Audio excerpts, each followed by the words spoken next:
Hello student, welcome to IndusEd. आज हम हमारी हिस्ट्री का फर्स्ट चैप्टर, जो बहुत बड़ी समस्या बनी हुई है क्लास 10th के लिए कि बहुत ही टफ चैप्टर है, इतने सारी डेट्स है इसके अंदर, इतने सारे रेवोल्यूशन है। आज हम लोग उसको जो है क्लियर करने वाले हैं यहाँ पे, और वो भी फटाफट वाले मोड में। ऐसा नहीं कि बहुत लंबे लेक्चर में हम इसको करेंगे। तो आइए हम लोग, जो हमारा चैप्टर है the rise of nationalism in Europe, वो हम लोग स्टार्ट कर देते हैं। तो पहली चीज आती है, जब हम बात कर रहे हैं कि नेशनलिज्म क्या होता है, तो पहला कॉन्सेप्ट हमें क्लियर करना है कि व्हाट इज नेशनलिज्म। तो नेशनलिज्म का मतलब क्या होता है, वो चीज आप समझिए। नेशनलिज्म का मतलब होता है जब वहाँ रहने वाले सारे लोग जो हैं अपने आप से जुड़ाव महसूस करें, उनको लगे कि हाँ, यहाँ पे जो भी लोग रह रहे हैं सब एक ही हैं, उनकी एक कॉमन आइडेंटिटी हो। जैसे हमारी है कॉमन आइडेंटिटी क्या है, इंडिया में रहने वाले सारे लोग क्या है, इंडियन है। जब भी आप फॉरेन कंट्रीज में या कहीं पे भी जाएंगे, जब आपसे पूछा जाता है कि आप कौन है, तो आप लोग उनको आपकी आइडेंटिटी के रूप में इंडियन बताते हैं। तो ये आपके बीच में कॉमन बिलोंगिंगनेस है कि आप सब लोग किससे कनेक्टेड हो, आप सब इंडिया से कनेक्टेड हो। आपका एक नेशनल फ्लैग है, आपकी एक जो है आपका एक नेशनल एंथम है, आप जो है सेम तरह का कल्चर जो है वो वहाँ पे जो है फॉलो करते हैं।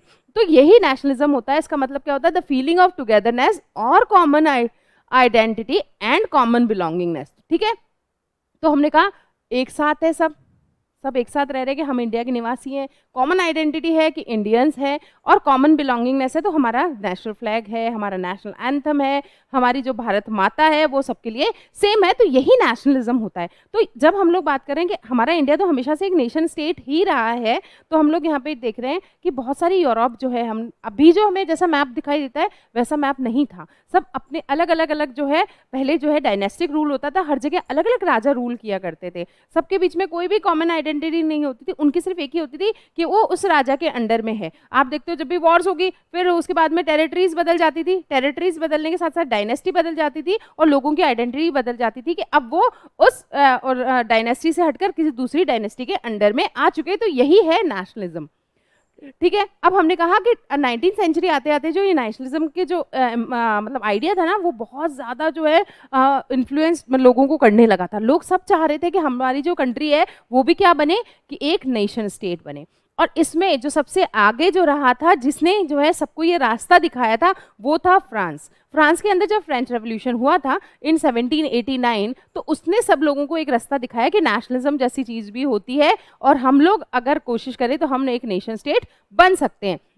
तो फ्रांस से बहुत सारे आइडियाज़ जो हैं यूरोपियन कंट्रीज़ के अंदर स्प्रेड होते हैं, और वो लोग भी क्या एक नेशन स्टेट बनने के लिए चलते हैं। तो हम लोग जब इस चैप्टर की शुरुआत करते हैं तो आपको ये एक ऐसी पिक्चर मिली होगी। ठीक है, ये पिक्चर जो है, इस पिक्चर का नाम है अ पैक्ट बिटवीन नेशंस। तो हमने कहा फ्रेडरिक सूरियो एक जो है फ्रेंच एनगिवर थे। उन्होंने ये जो है अपनी कल्पनाओं को, या अपनी जो है एस्पिरेशंस थी, उनकी जो इच्छाएं थी, उनको एक जो है उन्होंने एक पिक्चर्स के अंदर जो है प्रेजेंट करने की कोशिश की थी। तो उन्होंने जो है 1848 के अंदर ऐसी 4 प्रिंट्स की एक सीरीज जो है मतलब उन्होंने बनाई थी, जिसमें वो जो जैसा अपने वर्ल्ड को देखना चाह रहे थे, जैसे वो अपनी कंट्री को देखना चाह रहे थे, वो उन्होंने वहाँ पे विजुअलाइज किया है। तो मतलब ऐसा वहाँ पे था नहीं, लेकिन वो बताने की कोशिश करें कि आने वाले टाइम में ऐसा हो जाना चाहिए। तो ये एक यूटोपियन व्यू था, मतलब ऐसा प्रेजेंट में था नहीं उस टाइम में, बट वो चाहते थे कि ऐसा हो जाए, एक ब्यूटीफुल इमेजिनेशन थी। तो हमने कहा ये जो पिक्चर थी हमारी, जिसको हमने नाम दिया था अ पैक्ट बिटवीन नेशंस, ये 1848 में फ्रेडरिक सूरियो जो है इसको जो है ड्रॉ करते हैं। फिर हमने कहा जब हम इस प्रिंट की तरफ देखते हैं, हम पिक्चर की तरफ देखते हैं, तो हमें बहुत सारी चीज़ें दिखाई देती है। जैसे ये एक हमें फीमेल फिगर दिखाई देता है, हमें डिफरेंट टाइप के जो है फ्लैग्स यहाँ पे दिखाई दे रहे हैं, यहाँ पे ऊपर जीसस क्रिस्ट और एंजल्स वगैरह हमें दिखाई दे रहे हैं। यहाँ पे जो है, यहाँ पे हमें जो वेस्ट है मोनार्की का, वो हमें यहाँ पे दिखाई दे रहा है।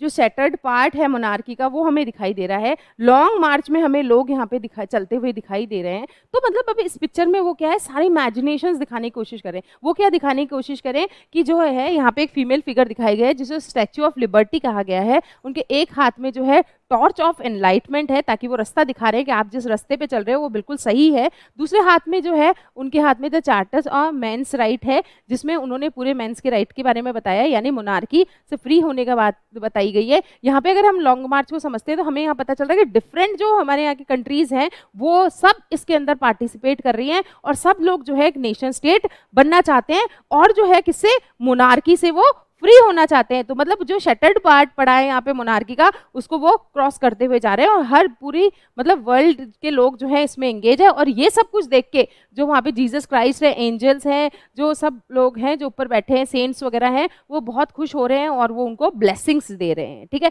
तो मतलब ये उनका कहने का मतलब है कि ऊपर वाले जो देवी देवता हैं वो भी बहुत खुश थे कि जो कुछ हो रहा है वो बहुत अच्छा हो रहा है और उनको बहुत अच्छी तरीके से मतलब होता है ना प्यार भरी नजर से उनको निहार रहे हैं। तो ये पूरी उनकी यूटोपियन विज है। उन्होंने वो चाहते हैं कि पूरा वर्ल्ड जो है इसी तरह का हो जाना चाहिए, हर कोई मोनार्की से फ्री हो जाना चाहिए, हर कोई में वहाँ पे लिबर्टी, इक्वालिटी, फ्रेटर्निटी आ जानी चाहिए, सब जो है एक डिस्टिंक्ट जो है नेशंस बन जाने चाहिए। ठीक है, मोनार्की से वो फ्री हो जानी चाहिए। तो ये उन्होंने यहाँ पे थॉट रखा था।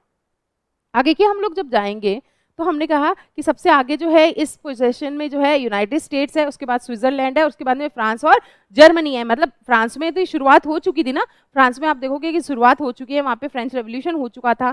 फिर और भी वहाँ पे बहुत सारी कंट्रीज हैं जो उनको फॉलो कर रहे हैं, डिफरेंट स्टेट्स जो है फॉलो कर रहे हैं, जिसमें हमने कहा जो है ऑस्ट्रिया है, किंगडम ऑफ टू सिसिलीज है, लोम्बार्डे है, पोलैंड है, इंग्लैंड है, आयरलैंड है, हंगरी है और रशिया है। मतलब सारी कंट्रीज के मतलब उनका यूटोपियन विजन है कि ऐसा होना चाहिए आने वाले टाइम में ये सब चीज़ें सक्सेसफुल हो जाए।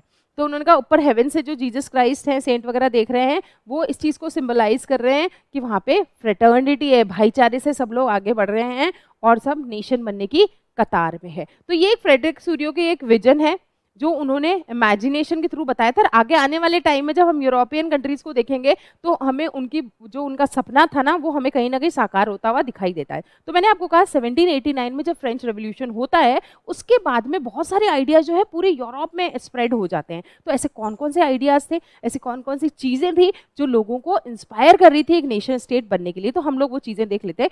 फ्रेंच रेवोल्यूशन 1789 में आया तो उन्होंने हमने कहा कि ये एक क्लियर एक्सप्रेशन था टुवर्ड्स नेशनलिज्म, यानी कि लोग एक नेशन स्टेट बनना चाहते थे। उसका जो हमें बोलते हैं ना झलक हमें जो पहली बार देखने को मिली थी वो मिली थी हमें इन 1789।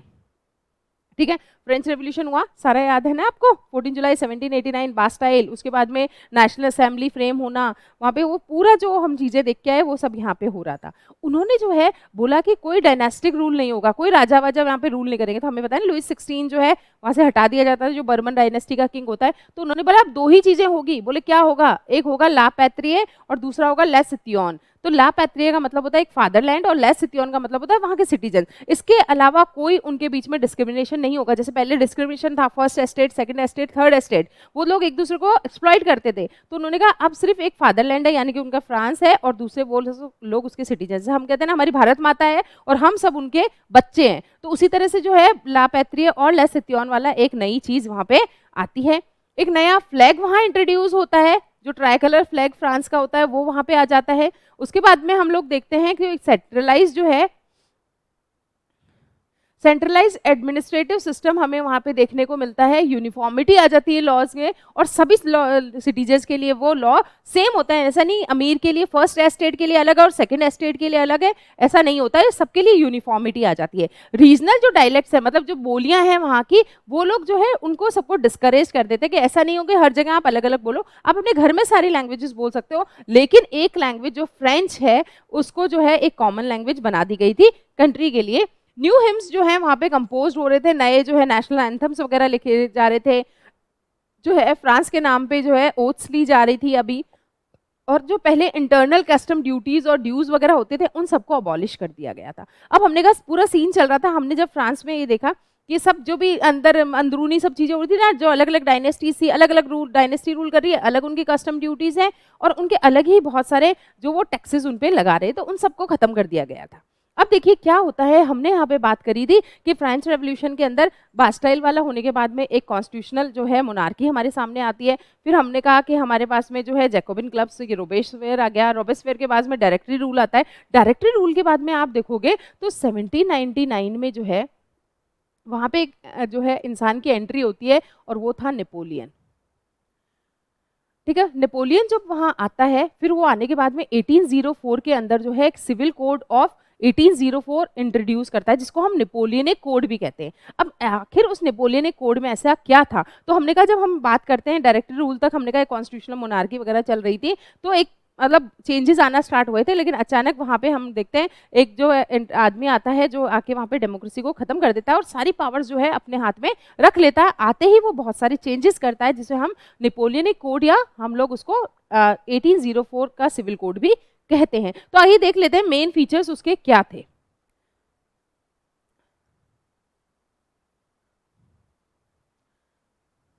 अब क्या है, नेपोलियन ने देखिए क्या है, डेमोक्रेसी आते ही छीन ली थी ना, और उसने क्या करा था, अपनी सारी पावर अपने हाथ में ला ली थी। लेकिन फिर भी ऐसे उसने बहुत सारी ऐसी चीजें करी थी, बहुत सारे ऐसे जो है उसने जो है प्रिंसिपल्स इंट्रोड्यूस किए थे, जिसके बाद में वो जो है कि डेमोक्रेसी को उसने मतलब खत्म कर दिया है। फिर भी वो लोगों की नजर में अच्छा बन जाता है, हीरो बन के रहता है। तो ऐसा क्या काम उसने किया, तो वो हीरो की तरह यहाँ पे हो गया। तो उसने एक जो है नेपोलियनिक कोड जो है उसने इंट्रोड्यूस किया था। इसने क्या किया था, all privileges based on birth सारी खत्म कर दी थी। पहले के टाइम में क्या हो रहा था आपको पता था ना, हम लोग जब फ्रेंच रेवोल्यूशन हमने पढ़ा था तो उसमें हमने कहा 3 स्टेट्स में डिवाइडेड था। तो हमने कहा फर्स्ट जो है क्लर्जी होते हैं, सेकंड जो है हमने कहा नोबल्स होते हैं, और लास्ट हमने कहा था जो पुअर पीजेंट्स वगैरह होते हैं। ठीक है, तो पहले जो ये फर्स्ट और सेकंड एस्टेट थे ना, यही सारे के सारे प्रिविलेजेस जो है उनको मिलती थी। ये जो पैदा होते ही ये जो है इनको प्रिविलेजेस मिलना स्टार्ट हो जाती थी, और ये जो क्लास था पुअर क्लास, इनको किसी भी तरह के प्रिविलेजेस नहीं मिलती थी। तो अब बोला कि जितनी भी बर्थ प्रिविलेजेस है ना उन सबको खत्म कर दिया गया है। अब मेरिटोरियस होगी, जो आदमी काम करेगा उसके बदले उसको प्रिविलेजेस मिलेगी। तो ये सारी उन्होंने खत्म कर दी। दूसरी चीज क्या है, एडमिनिस्ट्रेटिव सिस्टम मेजर्स को ना उन्होंने बहुत ईजी कर दिया। कैसे, पहले मैंने आपको कहा, सॉरी पहले एक बीच में रह गया, इक्वालिटी बिफोर लॉ। कैसे इक्वालिटी बिफोर लॉ, कि उन्होंने कहा कि हर कानून के साथ में हर आदमी से मतलब सेम है, ना कोई फर्स्ट क्लास एस्टेट का है, ना सेकंड एस्टेट का है, ना थर्ड एस्टेट का है। अगर जिसने गलती करी है उसको सजा जरूर ही मिलेगी। फिर हमने कहा एडमिनिस्ट्रेटिव मेजर्स को जो है बहुत सिंप्लीफाई कर दिया था। पहले हर डायनेस्टी में जाओ करेंसी बदल जाती थी, रूल्स बदल जाते थे, वहाँ पे जो है हमने कहा कस्टम ड्यूटीज बदल जाती थी, वहाँ पे मेजरमेंट बदल जाते थे। तो उन्होंने क्या किया, एडमिनिस्ट्रेटिव सिस्टम को बहुत ईजी कर दिया, कि सिंप्लीफाई कर दिया और सेंट्रलाइज्ड कर दिया था। ठीक है, फिर हमने कहा फ्यूडल सिस्टम को अबॉलिश कर दिया था। फ्यूडल सिस्टम क्या होता था, पहले जो है राजा क्या करता था, जो किंग होता था वो अपनी पावर्स को जो है इन फ्यूडल लॉर्ड्स के अंदर डिवाइड कर देता था। ठीक है, ये फ्यूडल लॉर्ड्स खुद तो काम नहीं करते थे, ये अपने अंडर में जो इनके पीजेंट्स होते थे, जिनको हम बोलते हैं सर्फडॉम, उनसे सारा काम करवाते थे, उनको बहुत ज्यादा एक्सप्लॉइट करते थे। ठीक है, मतलब खुद क्या करते थे, इनके ये काम सारा ये करते थे, इनके बेसिस पे फ्यूडल लॉर्ड्स बहुत सारा जो है प्रॉफिट कमाते थे। लेकिन जो सर्फडॉम को किसी भी तरह का इनपे मतलब हम बोलेंगे प्रॉफिट तो बहुत दूर की बात है, प्रॉपर जो है चीजें भी प्रोवाइड नहीं करवाई जाती थी। तो जब यहाँ पे नेपोलियन आता है तो इस फ्यूडल सिस्टम को वो पूरी तरह से अबॉलिश कर देता है, और यहाँ पे जो है वो सिंप्लीफाई कर देता है सारे एडमिनिस्ट्रेटिव सिस्टम को, और इक्वालिटी वहाँ पे लेके आ जाता है। फिर मैंने कहा वो पीजेंट्स जो पहले सर्फडॉम बने हुए थे, सर्फडॉम का मतलब बाउंडेड लेबर्स होते थे, जो क्या है अपनी मर्जी से ना तो अपना प्रोफेशन चेंज कर सकते हैं, ना ही जो है हमने कहा कि वो कहीं कहीं माइग्रेट कर सकते, दूसरी जगह जा सकते, इवन वो अपनी मर्जी से शादियां तक नहीं कर सकते थे। ठीक है, तो इस जो सारे ऐसे सर्फडॉम थे, जो ऐसे बाउंडेड लेबर्स थे, उन सबको फ्री करा दिया था। और जितने भी राजा से रिलेटेड उनके ड्यूज बाकी थे ना, जितना भी पैसा वैसा बाकी था, उन सारे जो कर्ज उनका था उन सबको माफ करवा दिया गया था। अब जो है गिल्ड सिस्टम जो था ना उसको रिमूव कर दिया गया था। ठीक है, और जो ट्रांसपोर्ट और कम्युनिकेशन सिस्टम थे उनको इम्प्रूव कर दिया था। अब गिल्ड सिस्टम क्या होता है, गिल्ड सिस्टम मतलब होता है किसी भी एक मतलब ऐसा ग्रुप हो, मतलब कोई भी ऐसा प्रोफेशन हो, जैसे कि हमने कहा कपड़ा मार्केट वाले जो लोग हैं उनकी एक अपनी गिल्ड होती है। हर जगह जो गिल्ड होती है उसमें क्या कर सकते हैं, दूसरा आदमी एंटर नहीं कर सकता था। तो ऐसे गिल्ड जो सिस्टम था उसको उन्होंने रिमूव कर दिया था। गिल्ड सिस्टम के अपने खुद बहुत सारे नियम कायदे होते थे, उन सबको वो रिमूव कर देता है। और ट्रेड को बहुत इजी बनाने के लिए ट्रांसपोर्ट और जो कम्युनिकेशन सिस्टम है उनको इम्प्रूव करता है, सड़कें बनवाता है, और वो जो है मतलब सेफ्टी प्रोवाइड करता है, सब चीज़ें यहाँ पे करता है। अब हमने कहा नेपोलियन जो है इतना सब कुछ करा, फिर भी वो फेल क्यों हो गया था, क्यों फिर लोगों की नज़रों में वो खटकने लग गया था। फिर ऐसी चीज़ें क्या हुई, क्योंकि नेपोलियन क्या करता है, पॉलिटिकल लोगों की पॉलिटिकल फ्रीडम को छीन लेता है।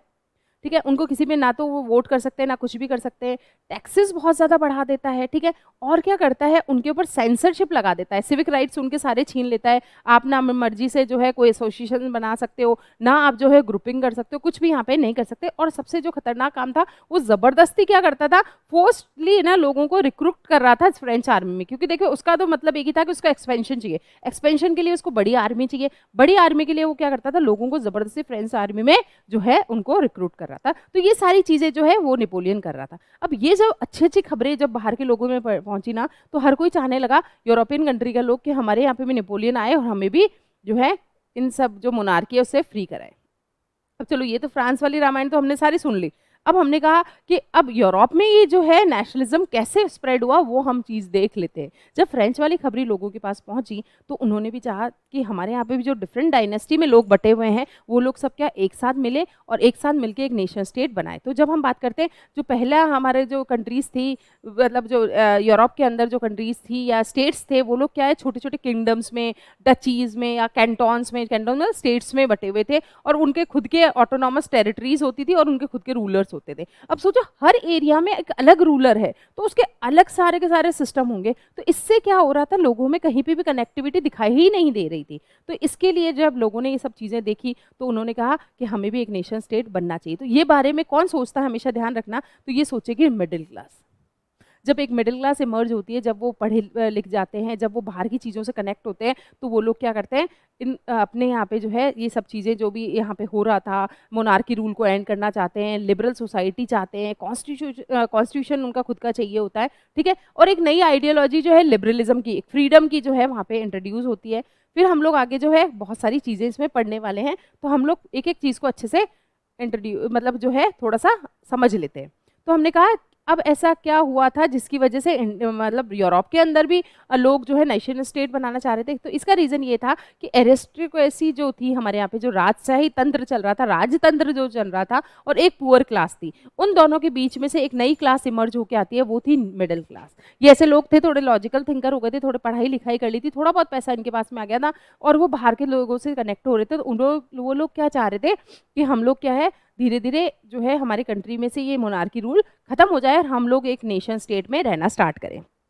तो हमने कहा अब एरिस्टोक्रेसी और अगर हम मिडिल क्लास को कंपेयर करते हैं तो ये एरिस्टोक्रेसी जो थी ना, ये डोमिनेंट क्लास थी और सोशली और पॉलिटिकली दोनों तरह से डोमिनेट कर रही थी। राजतंत्र जो था ये लोगों को पॉलिटिकली और सोशली दोनों तरह से जो है डोमिनेट कर रहा था। अब हमने कहा कि जो ये एरिस्टोक्रेट्स होते थे ये एक कॉमन टाइप की जो है लाइफस्टाइल यहाँ पे पूरे रीजनल जो उनके डिवीजन थे ना, सब में जो राजाओं का एक जैसा रहना होता था। मतलब अच्छे कपड़े पहनना, अच्छा खाना खाना, मतलब बहुत सारी चीज़ें खरीदना, ये सब चीज़ें यहाँ पे होती थी। इनके महल भी बड़े बड़े होते थे जो, और कहाँ पे बिल्कुल बिल्कुल अलग थलग होते थे यहाँ पे, ठीक है। इनके मतलब पॉश एरियाज होते थे सारे के सारे। अब हम आगे कर रहे हैं, ये लोग क्या है अपने आप को बड़ा दिखाने के लिए क्या करते थे, फ्रेंच लैंग्वेज बोलते थे। इनको लगता था फ्रेंच लैंग्वेज जो है अमीरों की लैंग्वेज है, तो हम जब फ्रेंच बोलेंगे तो हम अमीर लगेंगे, ठीक है। तो ये लोग फ्रेंच लैंग्वेज बोल रहे थे। ये क्या बोलते थे कि फैमिलीज जो है इनकी, अब राजा जो है राजा से ही शादी, राजा के बेटी से ही शादी करेगा ना, वो कहीं गरीब के घर में तो देगा नहीं। तो ये मोस्टली जो अलग अलग एरियाज के जो डायनेस्टीज थी ना आपस में जुड़ी हुई कैसे थे, मैरिटल इनके जो कनेक्शंस होते थे कि हर राजा दूसरे राजा के या फिर किसी अमीर के यहाँ पे ही शादी अपने बच्चे की करेगा। तो ये हमने डोमिनेंस क्लास की बात कर ली जो थी हमारी एरिस्टोक्रेसी। इसी तरह से एक पुअर क्लास हमारे यहाँ पे थी जो नंबर्स में हमने कहा कि बहुत बड़ी थी। ये जो एरिस्टोक्रेट्स हैं ये तो न्यूमेरिकली एक छोटा ग्रुप है, लेकिन हमने कहा जो मेजॉरिटी ऑफ पॉपुलेशन वो किससे बनी थी, वो थर्ड एस्टेट से मिलकर बनी थी। तो ये पॉपुलेशन किससे बनी हुई थी, पीजेंट्री से बनी हुई थी सारी की सारी। अब हमने कहा इस वहाँ पे पूरी जो एरिया था ना उसको उन्होंने दो पार्ट्स में डिवाइड कर रखा था। उन्होंने कहा वेस्टर्न पार्ट में तो रहेंगे सारे गरीब लोग, ईस्टर्न पार्ट में रहेंगे सारे अमीर लोग। तो इन्होंने अपने एरियाज को डिवाइड कर रखा था। तो मतलब ये जो एरिस्टोक्रेट्स है ये डोमिनेट करते थे जो लोअर क्लासेस होती थी इनको सबको, ठीक है। अब क्या हुआ कि अब इन पुअर और एरिस्टोक्रेट्स के बीच में से अचानक से जो है हमने कहा जो एक नई क्लास इमर्ज होके आती है, वो कैसे होके आई है वो हम चीज़ देख लेते हैं। मैंने कहा कि हमारे यहाँ पे जो है एक, यहाँ पे जो है ये एरिस्टोक्रेट्स है, ठीक है, एरिस्टोक्रेट्स है, और दूसरे हमने कहा एक हमारे यहाँ पे पुअर क्लास है या पीजेंट्री ग्रुप है। इन दोनों कंपैरिजन हमने पढ़ लिया। अब हमने कहा अचानक से क्या होता है, इंडस्ट्रियल रेवोल्यूशन आता है, बहुत सारी इंडस्ट्रीज डेवलप होने लगती है। इंडस्ट्री डेवलप होने के बाद में लोगों के पास में बहुत ज़्यादा जो है उनके पास में जॉब होती है तो उनके पास पैसा आता है तो वो लोग पढ़ लिख लेते हैं। तो इंडस्ट्रियल रेवोल्यूशन की वजह से एक नई क्लास इमर्ज होती है, वो है वर्किंग क्लास और मिडिल क्लास, ठीक है। ये मतलब इनके जितने अमीर भी नहीं है तो इनके जितने गरीब भी नहीं है। तो अब ये जो वर्किंग क्लास इमर्ज होती है, ये जो है नई चीज़ की तरफ जाती है, वो चाहती है कि हमारे यहाँ पे सोसाइटी कैसी बने, लिबरल सोसाइटी मिले और सबको फ्रीडम हो, ठीक है, ये चीज़ वो लोग यहाँ पे चाहते हैं। अब ये जो वर्किंग क्लास जो इमर्ज हुई है ना, उसके एक थे कि वो चाहते थे कि एक तो एंड ऑफ मोनार्की हो, ठीक है, एक तो चाहते थे एंड ऑफ मोनार्की, क्योंकि फ्रेंच रेवोल्यूशन देख लिया था तो उनका था कि मोनार्की एंड होनी चाहिए, अच्छा रहता है। दूसरा वो खुद का कॉन्स्टिट्यूशन भी चाहते थे कि जहाँ पे हमारे पास में राइट्स हो, और तीसरा वो जो है वो लिबरल सोसाइटी चाहते थे, लिबरलिज्म चाहते थे। तो अब लिबरलिज्म क्या होता है वो हम चीज़ यहाँ पे समझ लेते हैं। तो यहाँ पे जो है ये तीनों उनकी डिमांड थी कि ये ऐसा होना चाहिए, ये जो ग्रुप एक निकल के आया है वो ये चाह रहा था। अब हमने कहा फ्रेंच रेवोल्यूशन आने से हमारे यहाँ पे जो 3 चीज़ों की हमने लेगेसी पढ़ी थी कि इक्वालिटी, फ्रेटर्निटी और जो लिबर्टी है वहाँ पे लोगों के पास में होनी चाहिए। तो अब यहाँ पे जो लोग हैं उन चीज़ों से इन्फ्लुएंस हो रहे थे और चाह रहे थे हमारे यहाँ पे भी लिबरलिज्म आए। तो लिबरलिज्म एक्चुअल में क्या होता है, लिबरलिज्म का मतलब होता है फ्रीडम हर स्फेयर में, ना कि हम कह रहे हैं पैसों में नहीं होना चाहिए, सोसाइटी में नहीं, पॉलिटिकल नहीं, हर स्फेयर में जो है हर आदमी के पास में लिबर्टी होनी चाहिए, वो अपनी मर्जी से अपने काम कर सकता है। वो चीज़ यहाँ पे थी, freedom for the individual and equality for all before the law, ये होता है लिबरलिज्म। तो इन्होंने कहा लिबरलिज्म का मतलब फ्रीडम होता है। जो ये न्यू मिडिल क्लास इमर्ज हुई थी ना, उसने क्या कहा, लिबरलिज्म हमारे लिए क्या है, एक तो हमें इक्वालिटी मिलनी चाहिए, दूसरी हमने कहा हर एक इंडिविजुअल को फ्रीडम होनी चाहिए, ठीक है। तो अब यहाँ पे जो है आपने देखा था कि जब नेशनल असेंबली बनी थी तो वहाँ पे जो है राइट टू वोट जो है लोगों को मिलना स्टार्ट हुआ था। हमने कहा कि लेकिन किसको मिला था ये चीज़, ये मिला था जिनके पास प्रॉपर्टी है। ऐसे लोग जो जिनके पास वो प्रॉपर्टी नहीं थी उनको वोटिंग राइट नहीं दिया गया था। इसी तरह हम लोग बात करते हैं वुमेन्स को भी वोटिंग राइट नहीं दिया गया था। क्यों? क्योंकि वो हम लोग उनको मतलब जो फ्रेंच जो लोग थे वो सोसाइटी वाले उनको समझते थे कि वो इस लायक नहीं है कि वोट दे। तो अब यार आप देखो यहाँ पे ये लोग जो मेनली ऐसे ही लोग थे, मिडिल क्लास है, इनके पास प्रॉपर्टी थी तभी उनको वहाँ पे मिला था। तो यूरोप में भी सब चीज़ें यही हो रही है यहाँ पे। अब हमने कहा जब ये सब चीज़ें उन्होंने वहाँ पे देखी कि यार जब फ्रांस में इस तरीके की चीज़ें हो सकती है, वहाँ पे वोटिंग राइट मिल सकता है, मोनार्की से फ्री हो सकते हैं, हमारे यहाँ पे भी होना चाहिए। तो अब इन्होंने क्या करा, इन्होंने भी जो है इस चीज़ों को यहाँ पे इम्प्लीमेंट करना स्टार्ट किया। इन्होंने कहा हमारे खुद के हमें जो है हमारे एक पार्लियामेंट्री सिस्टम मिलना चाहिए जहाँ पे हम खुद इलेक्शन लड़ें और हमें जो फ्रीडम मिलनी चाहिए। हम लोग जो है जो भी ये सारे जो हमारे स्टेट हमारे पर ऐसी चीज़ें इम्पोज करता है, जैसे कि जो रेस्ट्रिक्शन लगाता है वो कि आप जो है मार्केट में फ्रीली आप चीज़ें बेच नहीं सकते हो, आप जो है हम आपको जो मेजरमेंट बताए गए उसके अकॉर्डिंग आपको करना पड़ेगा, आपको इतने सारे टैक्सेस आपको देने पड़ेंगे। तो ये सब चीज़ें वहाँ पे हो रही थी। तो हमने कहा जो हम अगर बात करते हैं जर्मनी की, अब यहाँ पे इसी मतलब इन लिबरलिज्म को लेते हुए भी जॉल्वरिन की एक जो है यहाँ पे जॉल्वरिन की फाउंडेशन रखी जाती है। एक्चुअल में जो ये जॉल्वरिन थी, ये हमने लिबरलिज्म की बात करी तो इकोनॉमिक स्फेयर में चाहिए तो आपको क्या करना पड़ेगा, एक ऐसी फाउंडेशन रखी गई 1834 में जो कि एक्चुअल में एक कस्टम यूनियन थी, इसको जॉल्वरिन नाम दिया गया था और ये स्टार्ट करा था प्रूशिया के इनिशिएटिव पे स्टार्ट किया गया था। बाद में सारे के सारे जर्मन स्टेट्स इसको जो है ज्वाइन कर लेते हैं। अब हमने कहा कि जॉल्वरिन का काम क्या था, उसने आखिर ऐसा क्या काम किया था, तो उसने जो भी मतलब ये यूनियन जो इनकी स्टेट थी वो जो भी सारे जो टैरिफ बैरियर्स उनके ऊपर लगाती थी ना, उन सबको उन्होंने जो है अबॉलिश कर दिया था। और साथ ही साथ बहुत सारी करेंसीज वहाँ रनिंग में थी, 30 टाइप की करेंसीज वहाँ पे रनिंग थी, उन सबको रिड्यूस करके उन्होंने केवल 2 रहने दिया। तो हमने एग्जांपल देखते हैं जर्मनी में जो है हैम्बर्ग से न्यूरेमबर्ग आने में तो 11 तरह के जो है उनको टैरिफ बैरियर्स का सामना करना पड़ता था, मतलब 11 जगह उनको टैक्स देना पड़ता था और वो भी 5% का। अब सोचो कि कितना उनको महंगा पड़ जाता है, ईजी नहीं था वो ट्रेड करना और वो मतलब इकोनॉमिकली उनकी जेब के लिए भी सही नहीं था। तो इसलिए जॉल्वरिन की यहाँ पे शुरुआत की गई, जो एक कस्टम यूनियन थी, यूनियन के जितने भी उन्होंने टैरिफ बैरियर्स लगाए थे उन सबको अबॉलिश कर दिया था और साथ ही साथ करेंसीज को कितना कर दिया था, 30 से लेके 2 में रख दिया था। केवल अब 2 type of currency he running में थी। तो ये सब चेंजेस आ रहे हैं, ये लिबरलिज्म आ रहा है, ये सुधार आ रहा है इसके अंदर। तो ये सब चीज़ें यहाँ पे होना स्टार्ट हुई, ये नेशनलिज्म की शुरुआत ही है। मोनार्की को धीरे धीरे हटाने की बात की जा रही है ना, अपनी खुद की जो कस्टम यूनियंस वगैरह वो कर रहे हैं। अब हमने कहा कि जो नेपोलियन आया, नेपोलियन आने के बाद में क्या हो रहा है, नेपोलियन जो है नेपोलियन आ गया, उसने जो है 1799 में आने के बाद में ना सोसाइटी में बहुत सारी चेंजेस वगैरह कर दिए हैं, लेकिन जो है उसके चेंजेस सही नहीं है। क्योंकि आप देखोगे अब जो भी ऐसी कंट्रीज़ है जहाँ पे मोनार्की है, वो मोनार्की कंट्रीज़ चाहेंगी क्या कि हर जगह जो है उनकी जो भी सब चीज़ें वो मोनार्की को हटा रहे हैं वो लोग ये हो? वो तो चाहेंगे ना हमारी पावर एज इट इज़ बनी रहे। तो उनको तो डर था कि अगर नेपोलियन ऐसे फैलता रहा, अगर सब जगह जाता रहा, तो धीरे-धीरे मोनार्की सारे स्टेट से कंट्रीज़ से जो हट जाएगी। तो अब इसके बाद में क्या हुआ, जहाँ पे जो नेपोलियन था, बहुत मतलब इसने सब जगह घूमा, टेरिटरीज स्पेंड की, सब कुछ किया। लेकिन क्या होता है 1815 के अंदर एक जो है फाइट होती है या बैटल होता है, जिसको हम बैटल ऑफ वाटरलू कहते हैं, ठीक है। बैटल ऑफ वाटरलू होता है जिसके अंदर सारी ऐसी कंट्रीज जो कंजर्वेटिव थी, जैसे कि हमने कहा ब्रिटेन है, रशिया है, ऑस्ट्रिया, प्रूशिया, ये सारी की सारी मिलके क्या करती है, इस बैटल के अंदर नेपोलियन को हरा देती है। और जैसे ही नेपोलियन की हार होती है तो वहाँ पे वापस से क्या आ जाता है, वापस से कंजर्वेटिज्म आ जाता है। और इसमें जो सारी चीज़ें आप देखोगे कि उन्होंने जो नेपोलियन जो भी चेंजेस करता है उन सबको वो चेंज कर देता है। मतलब एक स्टोरी चल रही है, एक बार मोनार्की होती है, फिर वापस लिबरलिज्म आता है, वो सोसाइटी चेंज करते हैं, फिर वापस से कंजर्वेटिज्म आता है। तो आपको ये इस तरह का सिनेरियो पूरे इस चैप्टर में ही देखने को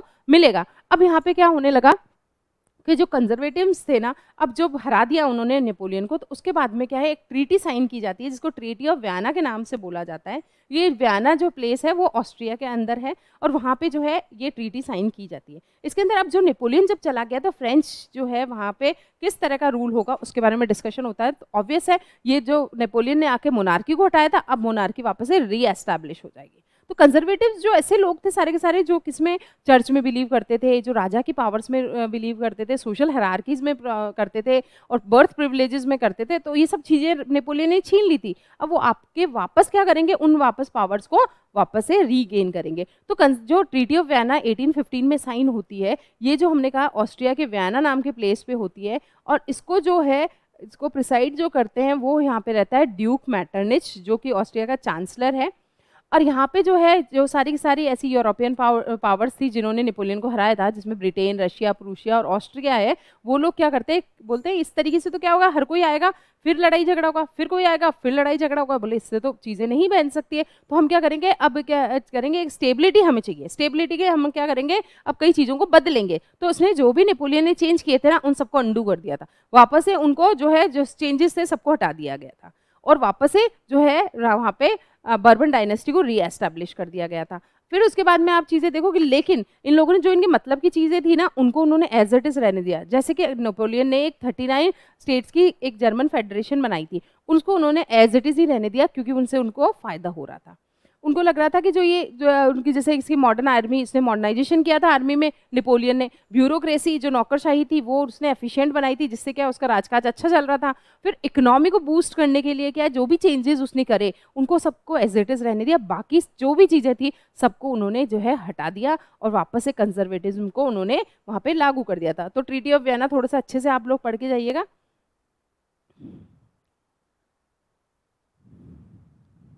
ये सब चीज़ें हो गई हमारी, ये हम डिस्कस कर लिया। अब की हाईलाइट्स थोड़ी सी चीज़ें देख लेते हैं हम फटाफट। कब साइन हुई थी, ये हुई थी 25 अप्रैल 1815 को, 25 अप्रैल 1815 को ये जो है होती है यहाँ पे। फिर हमने कहा इसको कौन प्रेजेंट करता है, इसको ऑस्ट्रियन चांसलर ड्यूक मैटरनिच जो है वो इसको प्रेजेंट करता है। इसका एक ही एम था कि एक लॉन्ग टर्म पीस जो है वहाँ पे स्ट्रैटेजी बनाई जाए। फिर उसके बाद में जो है इसमें जो चीज़ एज इट इज़ रखी गई वो थी जर्मन कॉन्फेडरेशन ऑफ 39 स्टेट्स, उसको ऐसे ऐसे रहने दिया उन्होंने, वापस से जो है बर्बन डायनेस्टी को रीएस्टैब्लिश कर दिया। तो ये इसके की फीचर्स रहते हैं। अब आप सोचो कि अब जो चीज़ें थी, अब यहाँ पे एक और थी कि जो भी फ्रांस की जो बाउंड्रीज थी उन पे बहुत सारे स्टेट्स को बना दिया गया, ताकि जो है फ्रांस अपनी टेरिटरीज को एक्सपेंड नहीं कर सके। तो ये सारी की सारी जो है ट्रीटी ऑफ वियना में ये सब चीज़ें होती है। अब हमने कहा क्या अब जैसे कंजर्वेटिज्म आ चुका है तो क्या अब शांति रहेगी, क्या अब किसी तरह के रिवोल्ट नहीं होंगे, क्या किसी तरह के रेवोल्यूशंस नहीं होंगे? नहीं, ऐसा नहीं होता है। एक बार जो रेवोल्यूशन का जो शुरुआत हो चुकी है तो अब सबको पता चल गया था कि नहीं, मोनार्की फ्री होना बहुत अच्छा था। तो अब ये रेवोल्यूशन हमें बहुत सारे देखने को मिलेंगे। तो 1830 से लेकर 48 का जो टाइम पीरियड होता है, इसके अंदर हमें बहुत सारे जो रेवोल्यूशंस यहाँ पे देखने को मिलेंगे। तो हम लोग इसमें देखेंगे कि यहाँ पे जो एरिया है जो इसमें हम देखेंगे, इस टाइम में हमें बहुत सारे टेंशन्स और टर्मोइल्स देखने मिलेंगे। ऑब्वियस है, जब रेवोल्यूशंस होंगे तो टेंशन्स भी होंगे, टर्मोइल्स भी हमें देखने को मिलेंगे। ठीक है, हम आगे देखेंगे। अब जो है इस टाइम में बहुत सारे ड्रामेटिक राइज हमें देखेंगे कि दो तरह की फिलॉसफी हमारे सामने आएगी, एक लिबरलिज्म और कंजर्वेटिव।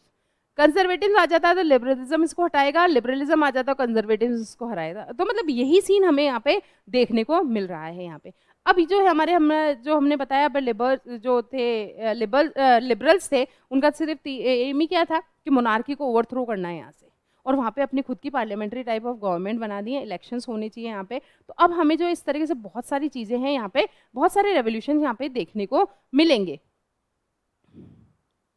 अब सबसे पहला हमें मिला है ग्रीक वॉर ऑफ इंडिपेंडेंस, ठीक है। ग्रीक वॉर ऑफ इंडिपेंडेंस जो है हमने कहा, अब ग्रीस जो है वहाँ पे जो है धीरे धीरे चीज़ें ऐसे बदलाव होने लगी, वहाँ के लोगों को लगने लगा कि नहीं, हम लोग अलग अलग डायनेस्टीज़ के अंदर क्यों रूल करें, हम लोग खुद के एक नेशन स्टेट बनना चाहिए। तो ग्रीस जो था ऑटोमन एम्पायर के अंडर में आता था, वहाँ पे जो 15वीं सेंचुरी से ही जो ऑटोमन एम्पायर है वो वहाँ पे रूल कर रहा था। अब उनको ये नेशनलिस्ट फीलिंग जो है स्प्रेड होने लगी, लोगों को जब पता लगने लगा तो उन लोगों ने कहा अब हमें क्या करना है, अब हमें अपने जो है इंडिपेंडेंस लेनी है और हमें एक नेशन स्टेट बनना है यहाँ पे। तो ऑटोमन एम्पायर के अंडर में था ये, हमें चीज़ ध्यान रखनी है।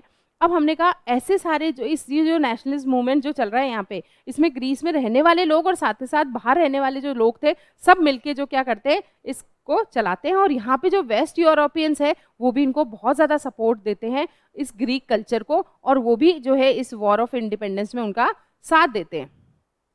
आगे हम लोग चलते हैं तो हमने कहा जो बहुत सारे पोएट्स हैं, अब ध्यान रखना नेशनलिस्ट मूवमेंट में हम लोग बात करते हैं तो केवल वॉर और टेरिटरी एक्सपेंशन ही सब कुछ नहीं होता है, इसके अंदर बहुत सारे जो सेंटिमेंट्स होते हैं, नेशनल सेंटिमेंट्स, उनको आप जो है कल्चर के साथ में भी मतलब उनको इन्फ्लुएंस कर सकते हो। जैसे हमने कहा वहाँ पे बहुत सारे पोएट्स और आर्टिस्ट थे, वो लोग क्या करते थे, यूरोपियन सिविलाइजेशन को जो मतलब बताते थे कि ग्रीस जो है एक क्रेडल ऑफ यूरोपियन सिविलाइजेशन है, तो ये ग्रीस कल्चर जो है बहुत पुराना है, तो हमें इसको बचा के रखना है। तो इसी तरह जो इंग्लिश पोएट एक लॉर्ड बायरन थे, उन्होंने क्या किया, एक सब लोगों को एक साथ इकट्ठा किया, बहुत सारा फंड वगैरह इकट्ठा किया, और फिर बाद में वो जाके उस वॉर में जाते हैं और जो है अपना बहुत ज़्यादा कंट्रीब्यूशन वहाँ पे देते हैं। तो मतलब वॉर के लिए पैसा भी चाहिए होता है ना, आपके तो राजा जो है उसके खिलाफ लड़ाई लड़नी है तो आपको खुद को पैसा चाहिए होगा, तो उन्होंने खुद ने फंड इकट्ठे करे और फिर जाते वॉर में मतलब वहाँ पे पार्ट लेते हैं। और फिर फाइनली जो है वहाँ पे ऑटोमन एम्पायर जो है हार जाता है, वहाँ पे एक ट्रीटी ऑफ कॉन्स्टेंटिनोपल जो है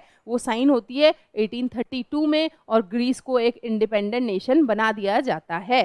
तो ध्यान रखना है, ट्रीटी ऑफ कॉन्स्टेंटिनोपल 1832 में साइन हुई थी, उसके बाद में ग्रीस एक इंडिपेंडेंट नेशन बन चुका था।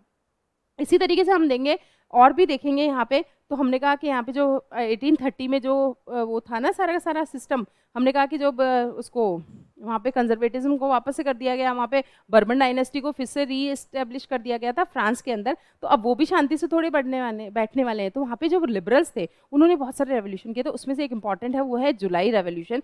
जब जुलाई रेवोल्यूशन के अंदर क्या हुआ था, जो उन्होंने मतलब जो लिबरल्स थे वो अटैक कर देते हैं और वहाँ पे जो राजा होता है उसको हटा दिया जाता है, मोनार्की को, और वहाँ पे कॉन्स्टिट्यूशनल मोनार्की जो है एस्टेब्लिश कर दी जाती है और लुइस फिलिप को जो है कॉन्स्टिट्यूशनल मोनार्क बना दिया जाता है। तो ये चेंजेस वहाँ पे आ रहे हैं यहाँ पे। तो अब देखोगे अब यही चीज़ें हम इस पूरे चैप्टर में पढ़ने वाले हैं। ग्रीस को हमने इंडिपेंडेंट करा दिया है, फ्रांस में भी अब देखोगे आप तो वहाँ पे लिबरल मूवमेंट स्टार्ट हो चुके हैं। फिर हमने कहा कि वहाँ पे मोनार्की को हटा दिया गया, कॉन्स्टिट्यूशनल मोनार्क आ चुका। तो इसी तरह हम लोग जो आगे भी बहुत सारे स्टेट्स के बारे में पढ़ने वाले हैं। अब हमने कहा केवल लड़ाई झगड़े टेरिटरीज वगैरह की बातें नहीं कर सकते हैं हम नेशनलिज्म के अंदर, इसके अंदर जो है और भी बहुत सारी चीज़ें होती है जिसमें कल्चर एक की रोल प्ले करता है लोगों के अंदर ये फीलिंग्स को स्प्रेड करने के लिए कि हाँ भाई किस तरीके से नेशनलिज्म क्या है। तो जब कहानियों से वहाँ पे फोक टेल्स होती है, फोक जो फेरी टेल्स होती है, हमने कहा फोक सॉन्ग्स होते हैं, उनके थ्रू भी लोगों के अंदर जो है नेशनलिज्म की फीलिंग को जगाया गया था। तो हम कहते हैं कि आर्ट कल्चर जब भी किसी देश के अंदर कल्चरल मूवमेंट के थ्रू नेशनल सेंटिमेंट्स को जगाया जाता है तो उसी को हमने रोमांटिसिज्म कहा है, ठीक है।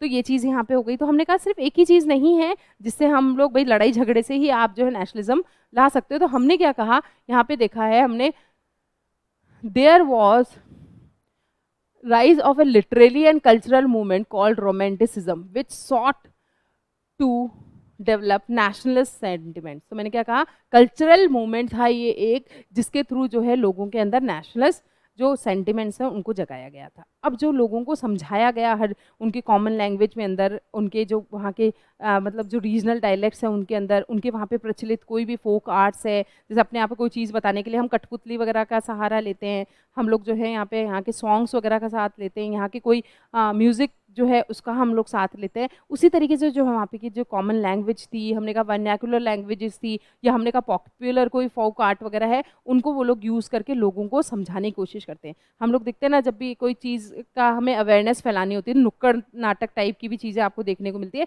तो वही चीज़ इन्होंने यहाँ पे करी थी ताकि लोग, आम लोग जो है नेशनलिज्म के साथ में कनेक्ट हो सके, उनको समझ में आए कि ये चीज़ें कैसे होती है। ठीक है, ये यहाँ पे होने लगा था।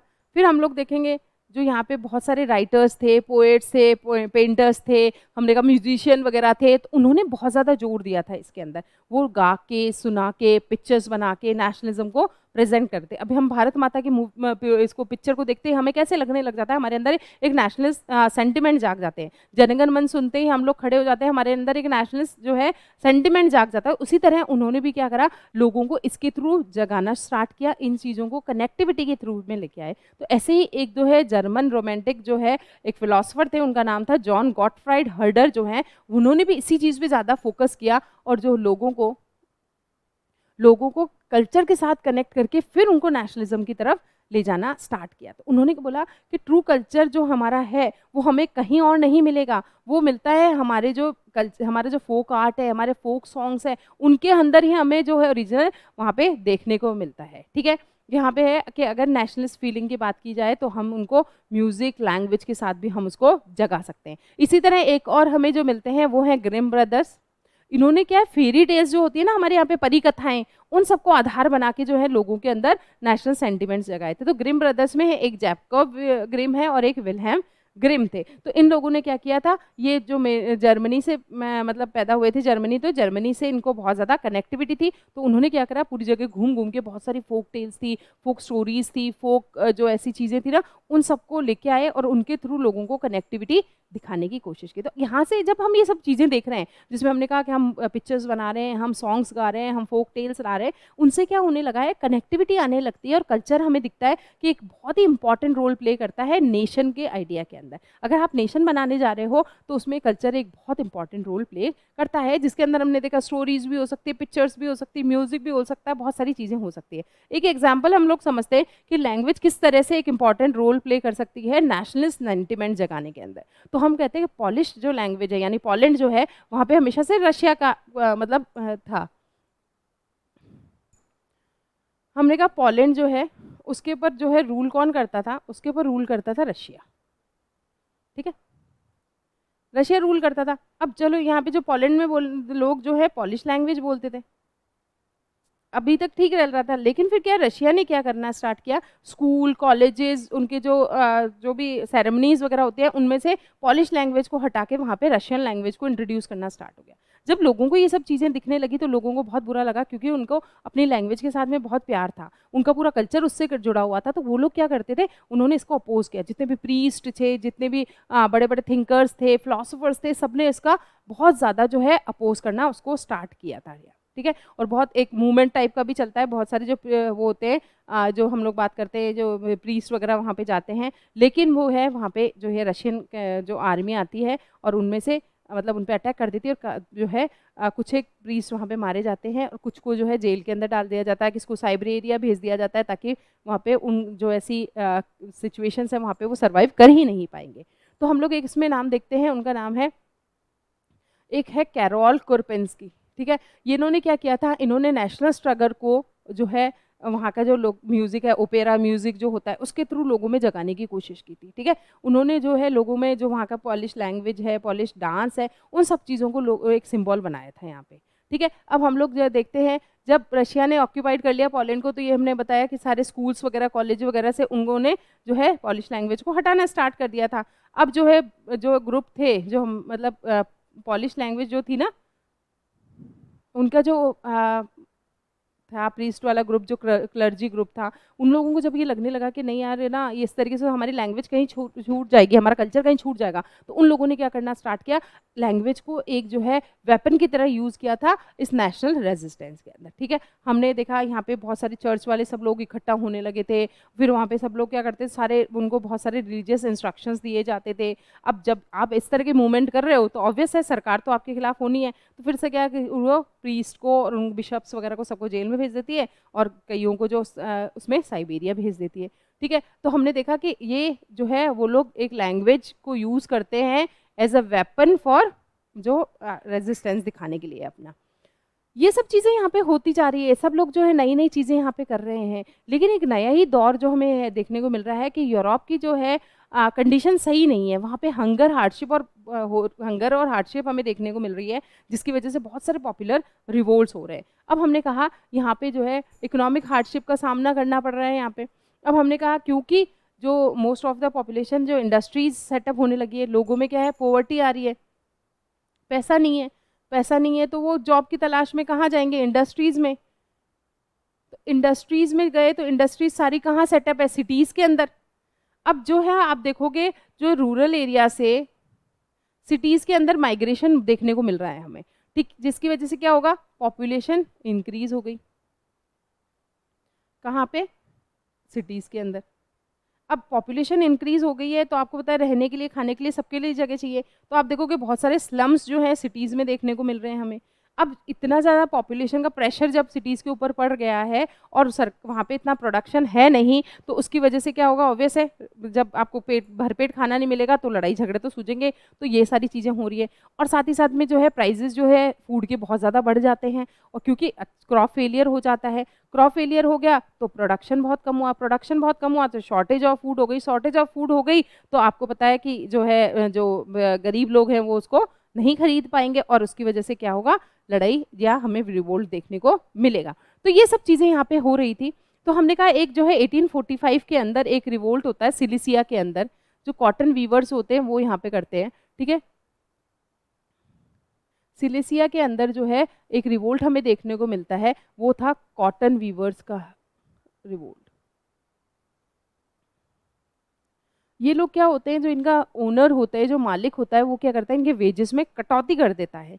तो ये लोग क्या करते हैं, इसके खिलाफ जो है इनका जो मालिक होता है उसके खिलाफ रिवोल्ट करते हैं, सड़कों पे उतर जाते हैं। हालांकि ये सक्सेसफुल नहीं होता है, लेकिन हमें देखने को मिल रहा है कि शांति नहीं है, हर जगह रिवोल्ट होते जा रहे हैं। क्योंकि देखिए उनकी लाइफ इतनी है ना, भुखमरी हो रही है, ज़िंदगी में इतनी जॉब्स उनके पास में नहीं है, तो फिर उसके बाद में तो वो कुछ ना कुछ तो करेंगे ना। तो ये सब चीज़ें हमें देखने को मिल रही है। फिर 1848 आते आते तो हमें फूड शॉर्टेजेस बहुत ज़्यादा हो जाती है, अनएम्प्लॉयमेंट बहुत ज़्यादा हो जाता है। पूरी जो है ये उतर के कहाँ जाती है, पेरिस में आ जाती है, हमें ये चीज़ देखने को मिल रही है। अब जब पेरिस यहाँ पे आ जाएगी, सड़कों पे आ चुकी है पूरी की पूरी, तो यहाँ का जो राजा है वो तो ये सब चीज़ें देख के पहले ही भाग जाता है। फिर पहले भाग गया, लुइस फिलिप यहाँ को छोड़ के भाग गया फ्रांस को। तो ये चीज़ें हमने देखी। तो फ्रांस में अब जब लुइस फिलिप छोड़ के भाग गया है तो अब क्या होगा, यहाँ पे लिबरल्स जो है अपना एक खुद का कॉन्स्टिट्यूशन बना लेंगे। कॉन्स्टिट्यूशन बनाने के बाद में वो क्या लोग क्या करेंगे, यहाँ पे खुद को एक रिपब्लिक बता देते हैं यहाँ पे, ठीक है। तो यहाँ पे लुइस फिलिप तो भाग के चला गया। फिर हमने कहा, अब हमने कहा जो 1830 वाला जो टाइम पीरियड था ना, उसमें बहुत ज़्यादा एनार्की हमें देखने को मिल रहा है, कियोस देखने को मिल रहा है, लड़ाई झगड़ा। क्योंकि अब देखिए खाने को सब चीज़ें नहीं है तो ऑब्वियस है लड़ाई झगड़े तो होने ही है। तो ये चीज़ें यहाँ पे हो रही, तो ये बहुत ही मतलब हम लोग कह सकते हैं वर्स्ट पीरियड था, जिसमें मतलब वहाँ के आम लोगों की ज़िंदगी बहुत ही ज़्यादा खराब थी। देखिए अमीरों को तो इतना ज़्यादा फर्क नहीं पड़ा है, बट जो गरीब लोग थे उनकी लाइफ बहुत ज़्यादा थी। तो 1830 से लेके 48 वाला जो टाइम था ना, वो बहुत ज़्यादा कियोस वाला था। अब देखिए क्या है, अब हमने कहा रेवोल्यूशन जो है अब लिबरल्स हर जगह कर रहे हैं। मैंने कहा कि जो फ्रांस में हमने चीज़ें देखी कि वहाँ पे जो लुइस फिलिप के जाने के बाद में लिबरल्स ने अपने हाथ में ले ली, कॉन्स्टिट्यूशन बना लिया, और साथ ही साथ उन्होंने क्या किया है, वहाँ पे जो है अपने आप को रिपब्लिक बता दिया। अब रेवोल्यूशन ऑफ लिबरल्स समझिए, अब क्या हुआ है, अब जो हर जगह के लिबरल्स है ना, वो लोग क्या चाहते हैं कि अब हमारे यहाँ पे रेवोल्यूशन और हमें एक नेशन स्टेट बन जाए। मतलब उनकी यही चीज़ें यहाँ पे हो रही है। तो अब जो जर्मनी है, जर्मनी के अंदर क्या होगा, आप चीज़ें देखोगे कि वो लोग भी ये चाहते हैं कि हमारे यहाँ पे क्या है, एक नेशन स्टेट बन जाना चाहिए। तो वो लोग क्या करते हैं कि जो फ्रांस वाला है ना, उसी चीज़ को वो फॉलो करवाते हैं। वो लोग क्या चाहते हैं, अपनी एक जो है नेशनल असेंबली टाइप की बनाएंगे, और वो क्या चाहते हैं कि हमारे जो कंट्री के अंदर ना पार्लियामेंट्री जो है प्रिंसिपल्स लागू होने चाहिए, एक कॉन्स्टिट्यूशन बन जाना चाहिए, हमें जो कोई भी एसोसिएशन बनाने की फ्रीडम हमें चाहिए। तो ये जो है लिबरल्स चाहते हैं। अब यहाँ पे क्या है, अब ये चीज़ें जो है हम देखेंगे जर्मनी के बेसिस में, तो एक बहुत ज़्यादा हमने कहा बहुत सारे पॉलिटिकल इंस्टीट्यूशंस होते हैं, वो सब लोग मिलके क्या करते हैं, एक जर्मन असेंबली बनाई जाती है, जिसमें से 831 लोग जो है इलेक्ट होते हैं, ठीक है। 831 लोगों को इलेक्ट कर लिया, वो सबके सब क्या है, 18 मई 1848 को ये सारे के सारे फ्रैंकफर्ट में जाते हैं। फ्रैंकफर्ट जो एक नाम की जगह है, वहाँ पे एक चर्च है, उसका नाम है सेंट पॉल चर्च, ठीक है। सेंट पॉल चर्च में वो लोग गए, और वहाँ पे जाके जो है वो प्रोटेस्ट करना स्टार्ट करते हैं। तो वहाँ पे जाके वो मतलब क्योंकि ये पार्लियामेंट कहाँ बनी है, फ्रैंकफर्ट में बनी है, तो इसका नाम इसको फ्रैंकफर्ट हमने पार्लियामेंट भी दिया है। अब जो है वो लोग क्या करते हैं, एक अपना वो जो है कॉन्स्टिट्यूशन भी ड्राफ्ट करना चाहते हैं, और वो मोनार्की के पास में जाते हैं और उनको बोलते हैं सर है ना, हम एक कॉन्स्टिट्यूशन बनाना चाहते हैं, आप क्या करो, आप हमें ये चीज़ें जो है हमारी देखो वहाँ यहाँ पे, और आप एक कॉन्स्टिट्यूशन मोनार्क की तरह आप काम कर सकते हो। तो वो क्या बोलते हैं, वहाँ पे जो राजा होता है प्रूशियन किंग फ्राइडरिच विल्हेम फोर्थ, अब ध्यान रखना प्रूशिया के जो किंग है उसके पास में ही गए हैं। ये रीज़न ये है कि पहले जर्मनी जैसा कोई कंट्री थी नहीं ना, जर्मन रीजन था पूरा पूरा, तो उसके अंदर जो है प्रूशिया के किंग के पास में जाते हैं, क्योंकि वो रिक्वेस्ट करते हैं कि सर है ना, हमें कॉन्स्टिट्यूशन बनाना है और आप इसके जो है मोनार्क बन सकते हो, कॉन्स्टिट्यूशन मोनार्क। बट जो वहाँ का राजा है वो क्यों कहेगा कि फ्राइडरिच विलियम सोचता है कि यार मैं कॉन्स्टिट्यूशन मोनार्क क्यों बनूँ, मैं तो अनलिमिटेड पावर्स इंजॉय कर रहा हूँ, मैं ज़बरदस्ती क्यों इन चीज़ों में पढ़ूँ। तो वो क्या करता है, इस चीज़ को बिल्कुल जो है मना कर देता, अपोज कर देता उन चीज़ को। अब इसके बाद में क्या होने लगता है, यहाँ तक सब चीज़ें चल रही है कि सब चीज़ें मतलब उनको मना कर दी जाती है, सब चीज़ जो मोनार्की बिल्कुल अपोज कर देती है कि हम इस चीज़ के बिल्कुल फेवर में नहीं है कि आप किसी तरह का कॉन्स्टिट्यूशन वगैरह बनाओ। अब क्या होता है, एक चीज़ ध्यान रखना, जब ये जो नेशनल असेंबली जो बनी है ना, इसमें क्या है, वुमेन्स को कोई पावर्स नहीं है, और विदाउट जो प्रॉपर्टी ओनिंग जो लोग हैं जिनके पास प्रॉपर्टी नहीं है, उन लोगों को भी कोई वो उनके मतलब किसी भी तरह का कुछ वो नहीं दिया जा रहा है। अब यहाँ पे क्या है, जब आप उन लोगों को कुछ मतलब प्रिविलेज ही नहीं दे रहे हो, आप उनको वो दे ही नहीं रहे हो, आप हमेशा मिडिल क्लास के बारे में बात कर रहे हो, ना तो वुमेन्स के बारे में बात कर रहे हो, ना ऐसे लोगों की बात कर रहे हो जो आपको मतलब जिनके पास प्रॉपर्टी नहीं है। तो अब उन लोगों को लगने लगा कि यार हमारी तो कोई अहमियत ही नहीं है, तो उन्होंने क्या धीरे धीरे जो है इन नेशनल असेंबली का वो सपोर्ट छोड़ देते हैं। वुमेन्स जो है वो खुद के पॉलिटिकल एसोसिएशन बनाने की तरफ चली जाती है, न्यूज़पेपर्स लिख रही हैं, और उसके बाद में हम पॉलिटिकल मीटिंग्स में भी जाती है, डेमोन्स्ट्रेशन में भी जाती है, क्योंकि उनको अभी भी क्या है, वोटिंग राइट नहीं मिला है। तो वो सोचे कि हम ज़बरदस्ती इनके मतलब जो हमें तो कोई राइट ये दिला ही नहीं रहे हैं। तो यही सब चीज़ यहाँ पे होती है। तो अब हमने कहा जर्मनी में एक चीज़ शुरू की गई थी जो कि अनसक्सेसफुल रहती है, और जो है वहाँ पे उनकी मोनार्की उनकी बात नहीं मानती है। तो क्या यहाँ लिबरल्स चुपचाप बैठने वाले थे क्या? नहीं बैठते हैं। वो लोग आगे क्या करते हैं, जो अब हम लोग फाइनली जो है यूनिफाइड करा के रहेंगे जर्मनी को, ठीक है। तो यहाँ पे क्या होते हैं, वो सारे लिबरल्स जाते हैं कहाँ पे, लैंडलॉर्ड्स के पास में, और उनको बोलते हैं कि सर आप समझिए इस चीज़ को कि यूनिफिकेशन बहुत ज़्यादा ज़रूरी है। इस तरीके से डायनेस्टिक रूल में क्या है, कुछ भी चीज़ें मैनेज नहीं हो रही है, ना हम इकोनॉमी ग्रो कर पा रहे हैं, ना कुछ हो रहे हैं। तो फिर ये लैंडलॉर्ड्स हैं जो ये सारे लोग एक साथ होते हैं, और वो लोग फिर क्या है, इसका इनिशिएटिव लेते हैं कि हम जो हैं इसको अब जो हमारी जर्मनी है उसको यूनिफाइड करवा के रहेंगे। तो हमने कहा जो वहाँ का राजा था वो क्या करता है, अब हमने कहा कि जर्मनी में सब चीज़ें हैं, उन्होंने 1848 में कोशिश करी बट वो नहीं सक्सेसफुल होती है, फिर उनको लैंड ऑनर्स और वो सब उसको कर देते हैं। फिर उसके बाद में जो है लीडरशिप जो है रूसिया ले लेता है कि अब मैं यूनिफाइड करवा के रहूँगा। तो वहाँ पे एक आदमी होता है, उसका नाम है ऑटोमन बिस्मार्क, ठीक है।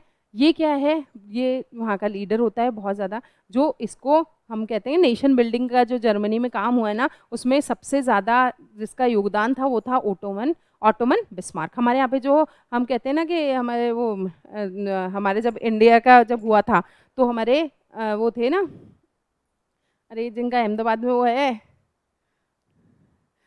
मतलब वो हम लोग उनको मानते हैं कि हमारे यहाँ पे जो मतलब ये है, तो इसके अंदर ये चीज़ें हैं कि ऑटोमन बिस्मार्क जो है एक बहुत बड़ा मतलब इसमें रोल होता है उनका यूनिफिकेशन के अंदर, ठीक है। अब फाइनली जो है 3 वॉर्स होती हैं 7 साल के अंदर, और रूसिया की किस किस के साथ में, एक होती है उनके डेनमार्क के साथ, ऑस्ट्रिया के साथ में, और जो है तीसरा होता है फ्रांस के साथ में, ठीक है। अब आप देखोगे यहाँ पे जो प्रूशिया है वो यूनिफिकेशन में जो है इनिशिएटिव लेती है, इसके पास एक पावरफुल आर्मी होती है। फिर हमने कहा जो बिस्मार्क है इसका पूरा कंट्रोल ले लेता है और बोलता है मैं इसको यूनिफाइड कराऊंगा। फिर 3 वॉर जो होती है, एक होती है जो हमने कहा एक तरफ है प्रूशिया, पहले वॉर के अंदर क्या करती है, प्रूशिया और ऑस्ट्रिया दोनों मिल जाती हैं और डेनमार्क को हरा देती है, ठीक है। डेनमार्क हार गया और वो एरिया इनके कंट्रोल में आ गया। फिर इनके दोनों के बीच में लड़ाई होती है और इसमें जो है ऑस्ट्रिया हार जाता है, और प्रूशिया फिर फाइनली एक वॉर होती है प्रूशिया की फ्रांस के साथ में, और फ्रांस उसमें भी वो हार जाता है फ्रांस, और फाइनली विनर बन के कौन आता है, प्रूशिया। और प्रूशिया का जो किंग है उसी को क्या करा जाता है, फिर वहाँ पे उनका जो वहाँ का एक किंग प्रोक्लेम कर लिया जाता है। तो वहाँ पे 1871 में केसर विलियम फर्स्ट जो है उनको वहाँ का किंग जो है प्रोक्लेम कर दिया जाता है कि आज के बाद से पूरे इस जर्मनी वाले एरिया का केसर विलियम फर्स्ट ही जो है पूरे एरिया का नया एम्परर है। ठीक है, तो ये जर्मन यूनिफिकेशन था। तो हमने कहा ऑटोमन बिस्मार्क को हमें बहुत अच्छे तरीके से याद रखना है। फिर हमने कहा कि जो ऑटोमन बिस्मार्क के बाद में जो प्रोक्लेम किंग है केसर विलियम फर्स्ट हमें याद रखना है। प्रोसेस ऑफ यूनिफिकेशन हमें पूरा याद रखना है। तो प्रोसेस ऑफ यूनिफिकेशन में आप ये चीज़ें ध्यान रखना कि 3 वॉर होती है, 7 साल में होती है, ये 3 लोग कंट्रीज के साथ में होती है। पहली ऑस्ट्रिया और प्रूशिया दोनों मिलके डेनमार्क के खिलाफ लड़ाई लड़ते हैं और डेनमार्क को हरा देते हैं। फिर ऑस्ट्रिया और प्रूशिया के बीच में वॉर होती है जिसमें प्रूशिया ऑस्ट्रिया को हरा देता है। और फिर फाइनली फ्रांस के साथ में होती है और वहाँ पे भी जो है प्रूशिया जीत जाता है। फाइनली पूरे एरिया पे जो केसर विलियम फर्स्ट को एक नया एम्परर वहाँ पे बना दिया जाता है। केसर विलियम फर्स्ट जो है ऐसा आदमी था जो कि क्या है नई नई जो है वो लेके आ रहा था, नई नई पॉलिसीज़ लेके आता है। करेंसी जो है, बैंकिंग से रिलेटेड, लीगल, जुडिशियल सिस्टम, इन सबको वो पूरी कंट्री में इंट्रोड्यूस करता है। ठीक है, अब हमने जर्मनी को यूनिफाइड करा दिया, अब चलो यूनिफिकेशन करा देते हैं हम इटली का, इसको भी आज फाइनली यूनिफाइड करा ही देते हैं। ठीक है, तो अब यहाँ पे आप जो चीज़ें देखोगे इसके अंदर हम लोग देखेंगे जो इटली का जो वो था, तो वहाँ पे सर्देनिया और पेडमोंट करके 2 ही वहाँ के जो प्लेसेस थे जहाँ पे वहाँ का हेरिडेटरी रूल जो था या प्रिंसली रूल वहाँ पे था। ठीक है, अब यहाँ पे क्या होने लगा, वहाँ पे अलग अलग एरिया है। जैसे हमने कहा जो वहाँ का जो नॉर्थ पार्ट है, नॉर्थ में जो था वो वहाँ का हैब्सबर्ग एम्पायर जो रूल कर रहा था ऑस्ट्रिया का।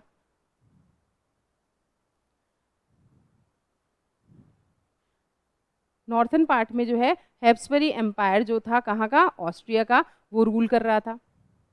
हम देखेंगे साउथ के अंदर, साउथ के अंदर जो है स्पेन का बर्बन डायनेस्टी रूल कर रही थी 2 सिसिलीज पे। ठीक है,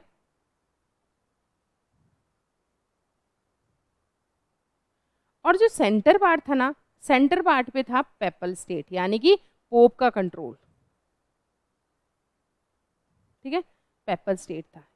अब देखो क्या होने लगता है कि जब ये चीज़ें होती है यहाँ पे, तो सर्दिनिया पेडमोंट जो होता है वो ये चीज़ वहाँ पे होता है कि अब हमें क्या करना है, यहाँ पे हमें यहाँ पे हमारा खुद का एक यूनिफाइड इटली हमें चाहिए। ठीक है, तो हमने एक पहली बात की जो सर्दिनिया पेडमोंट है केवल वही एक जो है वहाँ का इटालियन प्रिंसली हाउस था, बाकी सब पे कोई ना कोई दूसरा रूल कर रहा था। नॉर्दर्न पार्ट को मैंने आपको बताया ऑस्ट्रियन हैब्सबर्ग एम्पायर जो रूल कर रहा था। सेंट्रल वाला पार्ट जो था पोप रूल कर रहा था जिसको पेपल स्टेट कहा है हमने। और साउदर्न रीजन जो था वो कौन रूल कर रहा था, वो कर रहा था बर्बन किंग्स ऑफ स्पेन। तो अलग अलग राजा रूल कर रहे हैं, उस पूरे एरिया को जो है एक साथ यूनिफाइड हमें कराना है।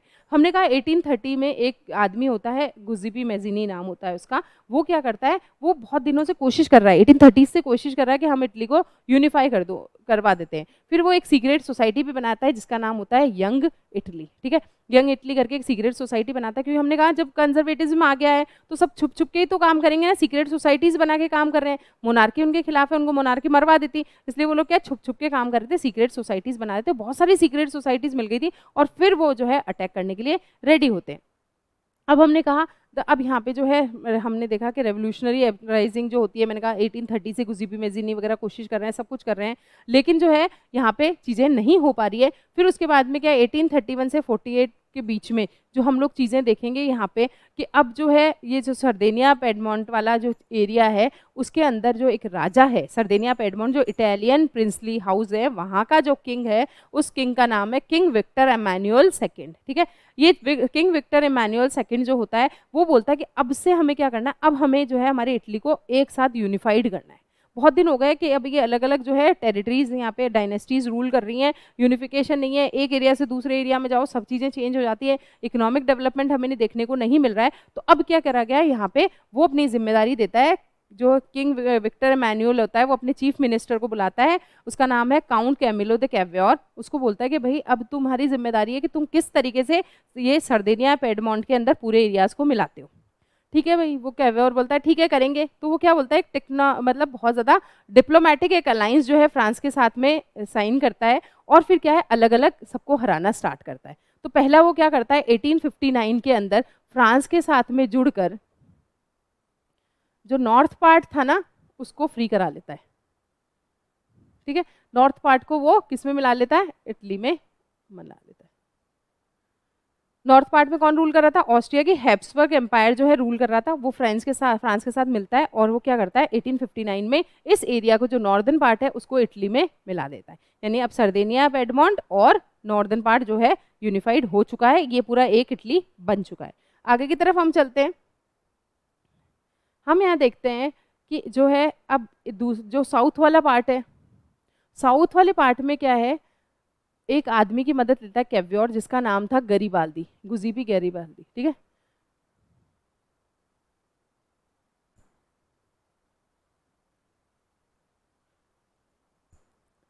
जो है यहाँ पे साउथ वाला जो पार्ट है जहाँ पर स्पेन का बर्बन डायनेस्टी रूल कर रहा है ना, वहाँ पे वो क्या करता है, गरीबाल्दी की हेल्प लेता है, गरीबाल्दी की हेल्प लेता है और फिर उसके बाद में जो है वहाँ पे जो गरीबाल्दी को बोलता है कि तुम्हें यहाँ से इसको फ्री कराना है। फिर वहाँ पे क्या होता है, वहाँ पे 1960 के अंदर की बात है ये, जब हम लोग बात करेंगे वहाँ पे एक गरीबाल्दी की अपनी एक जो है आर्मी होती है जिसको हम रेड शर्ट आर्मी कहते हैं, मतलब उसका नाम था रेड शर्ट आर्मी। उसके अंदर सारे के सारे जो लोकल लोग थे उनको मिलके वो आर्मी को बनाता है। उसमें जो है वहाँ के जो लोकल एग्रीकल्चरिस्ट भी हो सकते हैं, हमने कहा कि बहुत बड़ा मतलब जो छोटे मोटे वीवर्स वगैरह हैं उन सबको मिला के वो जो है यहाँ पे रेड शर्ट आर्मी बनाता है। और ये रेड शर्ट आर्मी मिलकर क्या करती है, साउथ का जो बर्बन डायनेस्टी होती है ना स्पेन वाली, उसको हटा देते हैं और वहाँ पे उसको एरिया को इटली में यूनिफाइड कर देते हैं, ठीक है।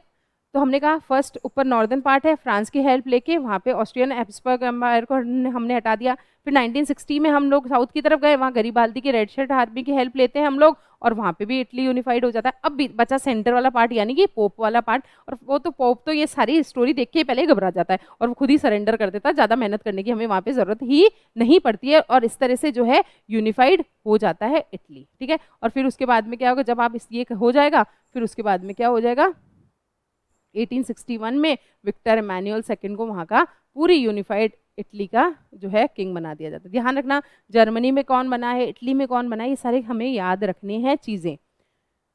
अब आगे की तरफ हम देखते हैं, तो एक बार ये मैप से हम लोग चीज़ें और देख लेते हैं, ठीक है। इसमें आप देखोगे जो है रेवोल्यूशन वाला 1848 वाला हो चुका है। फिर 1859 में जो है ऑस्ट्रिया के हमने बात करी, जो कैवियोर को जिम्मेदारी सौंपी जाती है, तो वहाँ का लोम्बार्डे और वो जो होता है वहाँ से क्या है, नेपोलियन थर्ड जो फ्रांस का राजा था उसकी हेल्प से क्या किया जाता है, ठीक है। अब नेपोलियन थर्ड की हेल्प से वो क्या करता है, यहाँ पे उसको हरा देता है ऑस्ट्रियन हैब्सबर्ग एम्पायर को, और वहाँ पे किसका रूल हो जाता है, वहाँ पे इटली का रूल हो गया। अब इटली यहाँ पे जो है जो विक्टर एमैनुअल सेकंड है उसका रूल यहाँ पे हो जाता है। फिर उसके बाद में नीचे हमने देखा कि यहाँ पे जो है प्राइम मिनिस्टर उसको बना दिया जाता है, ठीक है। ये तो कैवियोर है ही, हमने कहा प्राइम मिनिस्टर है वो, उसको फिर उसको किंग विक्टर एमैनुअल बोलता है कि जाओ तुम्हारी जिम्मेदारी है इटली को यूनिफाई करो। तो पहले 59 में जाकर वो हैब्सबर्ग एम्पायर को हटाता है, फिर 60 में गरीबाल्दी के साथ में मिलकर रेड शर्ट आर्मी के साथ में जो टूट सिसिलीज वाला पार्ट था उसको जीत लेता है। फिर 61 में जो है प्रोक्लेम कर दिया जाता है राजा को, और लेकिन वहाँ पे कैवियोर की डेथ हो जाती है। हमने कहा कि सारी चीज़ें चलती जाती है। फिर फाइनली जब जो है 1871 के अंदर रोम भी वो जीत लेते हैं, तो फिर वहाँ पे उसको कैपिटल बना दी जाती है किसकी, यूनिफाइड इटली की। समझ में आ गया यूनिफिकेशन ऑफ इटली। सरदेनिया देखिए ध्यान बहुत इजी वे में समझिए, सरदेनिया पेडमोंट वहाँ का जो है, वहाँ का हम लोग बात करते हैं इटालियन प्रिंसली हाउस था, केवल यही था। फिर उसके बाद में बाकी सारा जो एरिया था उसमें अलग अलग डायनेस्टीज रूल करती थी। नॉर्थ में ऑस्ट्रिया का हैब्सबर्ग एम्पायर, साउथ में टू सिसिलीज जो था स्पेन की बर्बन डायनेस्टी रूल करती थी, और सेंटर वाले पार्ट में पेपल स्टेट था। सबसे पहले जो कैवियोर को जिम्मेदारी सौंपी गई कि तुम भाई यूनिफाई कराओ, तो वो जाता है और फ्रांस की हेल्प यानी कि फ्रांस का जो राजा था नेपोलियन थर्ड उसकी हेल्प लेता है, और जो है वहाँ से ऑस्ट्रियन हैब्सबर्ग एम्पायर को हटाकर उसको जो है इटालियन उसमें प्रिंसली हाउस में मिला देता है। फिर साउथ की तरफ आए, साउथ में वहाँ पे गरीबाल्दी की हेल्प लेके 1960 में रेड शर्ट आर्मी जो है उसके साथ में हेल्प लेके फिर साउथ से भी उस बर्बन डायनेस्टी को हटा देता है, और वो भी एरिया किसमें आ जाता है, जो सरदेनिया पेडमंट में आ गया है। अब बचा सेंटर पार्ट, पोप अपने आप ही जब वहाँ के देखता है तो उनको ज़्यादा मेहनत करने की जरूरत नहीं होती, पोप अपने आप ही सरेंडर कर देता है, वो एरिया भी इटली में यूनिफाइड हो जाता है। फिर 1861 में जो है वहाँ पे राजा जो है विक्टर एमैनुअल, उनको वहाँ का राजा जो है प्रोक्लेम कर दिया जाता है। और 71 में जब रोम वहाँ पे उनके अंदर आ जाता है इटली के अंदर, तो फिर उसको वहाँ की यूनिफाइड इटली की कैपिटल बना दिया जाता है। क्लियर हुई बातें?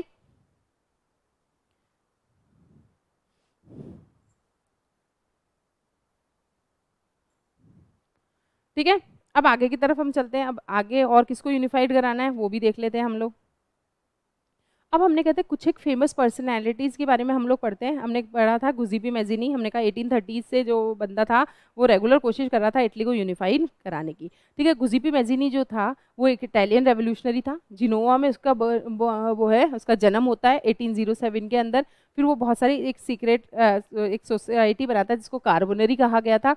उसके अंदर फिर 1831 में जो है 24 में, मतलब जब वो इस तरह की एक्टिविटीज़ कर रहा था तो उसको एग्जाइल पे भेज लिया जाता है। फिर उसके बाद में जो है मर्सेल्स में जाके क्या करता है, एक वो बनाता है यंग इटली करके एक सोसाइटी बनाता है, और बर्न में जाके वो जो है एक यंग यूरोप करके एक सोसाइटी बनाता है। ठीक है, मतलब उसका मतलब ये था कि लोगों को एक साथ एकजुट करना है, जो यूनिफिकेशन के बारे में उनको सोचना है, ऐसे सारे लोगों को एक साथ लेके आ जाना है जो उसकी तरह की सेम फीलिंग रख रहे हैं यहाँ पे। ठीक है, तो यूजीपी मैजिनी के बारे में ये दो तो इनकी आप अच्छे से सोसाइटी के बारे में याद रख लेना। और ये चाहता था कि ये जो है अगर आप इटली को मतलब फ्री कराना चाहते हो तो आपको पहले क्या करना पड़ेगा, उसका यूनिफिकेशन करवाना पड़ेगा। ठीक है, अब उन्होंने कहा गुज़ीबी मैजिनी एक बहुत बड़ी थॉट कहता था, उसने कहा था कि वर्क जो ये नेशंस है ना were created by God to be the natural units of mankind. मतलब नेशंस बनाए हैं उन्होंने। ये आप अलग अलग एरियाज कैसे डिवाइड कर सकते हो, आप किस तरीके से जो है किसी आदमी को आप रूल करवाने के लिए दे सकते हो, ये तो अपने आप में बनी हुई चीजें हैं ना। तो मैटरनिच, ड्यूक मैटरनिच वही जो ट्रीटी ऑफ वेना वाले ने उसकी इसी एक्टिविटीज को देखते हुए जो है इसको बता था the most dangerous enemy of our social order. अब देखिए, क्योंकि ये कंजर्वेटिव सोच वाला बंदा था, ये चाहता है जो गुज़ीबी मैजिनी है वो चाहता था कि यूनिफिकेशन हो, तो उसको लगता था कि जो इनका सोशल ऑर्डर यानी कि जो क्लर्जी और नोबल्स को उनको जो एक हाई क्लास मिली हुई है उसके लिए सबसे डेंजर आदमी है ये। तो ये इन्होंने इसको कहा था, तो ये लाइन भी हमें थोड़ी सी ध्यान में रखती है। फिर आते हैं count Camillo di Cavour, prime minister of Italy वाले जो सर्देनिया पेडमोंट वाला है, उनके बारे में है हम लोग पढ़ लेते हैं फटाफट। तुरिन में इनका जन्म हुआ है, 10 अगस्त 1810 के अंदर हुआ था। फिर ठीक है, और हमने ये भी पढ़ा था 1861 में डेथ हो जाती है जैसे ही वो जीतता है सारे एरियाज को। फिर हमने कहा ये ना तो डेमोक्रेट था और ना ही रेवोल्यूशनरी था। ठीक है, जैसे गुज़ीबी मैजिनी तो एक तो रेवोल्यूशनरी था ना, ये तो क्या है इसको मतलब राजा मतलब एक यूनिफिकेशन चाहता था और राजा को ही रूल करवाना चाहता था। ठीक है, अब वो क्या है, क्योंकि ये इटली था, इटली इटालियन था तो इटालियन लैंग्वेज तो उसको आती है, लेकिन उसकी जो है फ्रेंच लैंग्वेज पे भी बहुत अच्छी पकड़ थी। ठीक है, मतलब अब आगे हम देखते हैं जो भी जितने भी एजुकेटेड जो एलीट थे, हमने देखा ना वो सारे फ्रेंच लैंग्वेज बोल रहे थे, वैसे ये भी बोल रहा था। अरिस्टोक्रेट्स में हमने पढ़ा था ना। आगे हम लोग देखते हैं, ये सारी चीज़ें हम पढ़ के आ ही चुके हैं पूरा का पूरा इसके बारे में। बस ये ध्यान रखिए, इसने ना एक जो है पॉलिटिकल न्यूज़पेपर जो था, इसका ना इस रिजॉर्जिमेंटो जो था इल जो हमने कहा रिजॉर क्या था रिजॉर्जिमेंटो जो है एक न्यूज़पेपर इसने जो है पब्लिश करवाया था। ठीक है, इसने फाउंडेशन रखी थी उसकी। ठीक है, फिर उसके बाद में इसकी सोच मतलब बहुत सारे प्रयासों की वजह से ही जो है मतलब यूनिफाइड हो पाया था इटली। ठीक है, 1852 में वो प्राइम मिनिस्टर बन जाता है, कहाँ का, इटली का। अब हम लोग पढ़ते हैं जो हमने ये देखा था,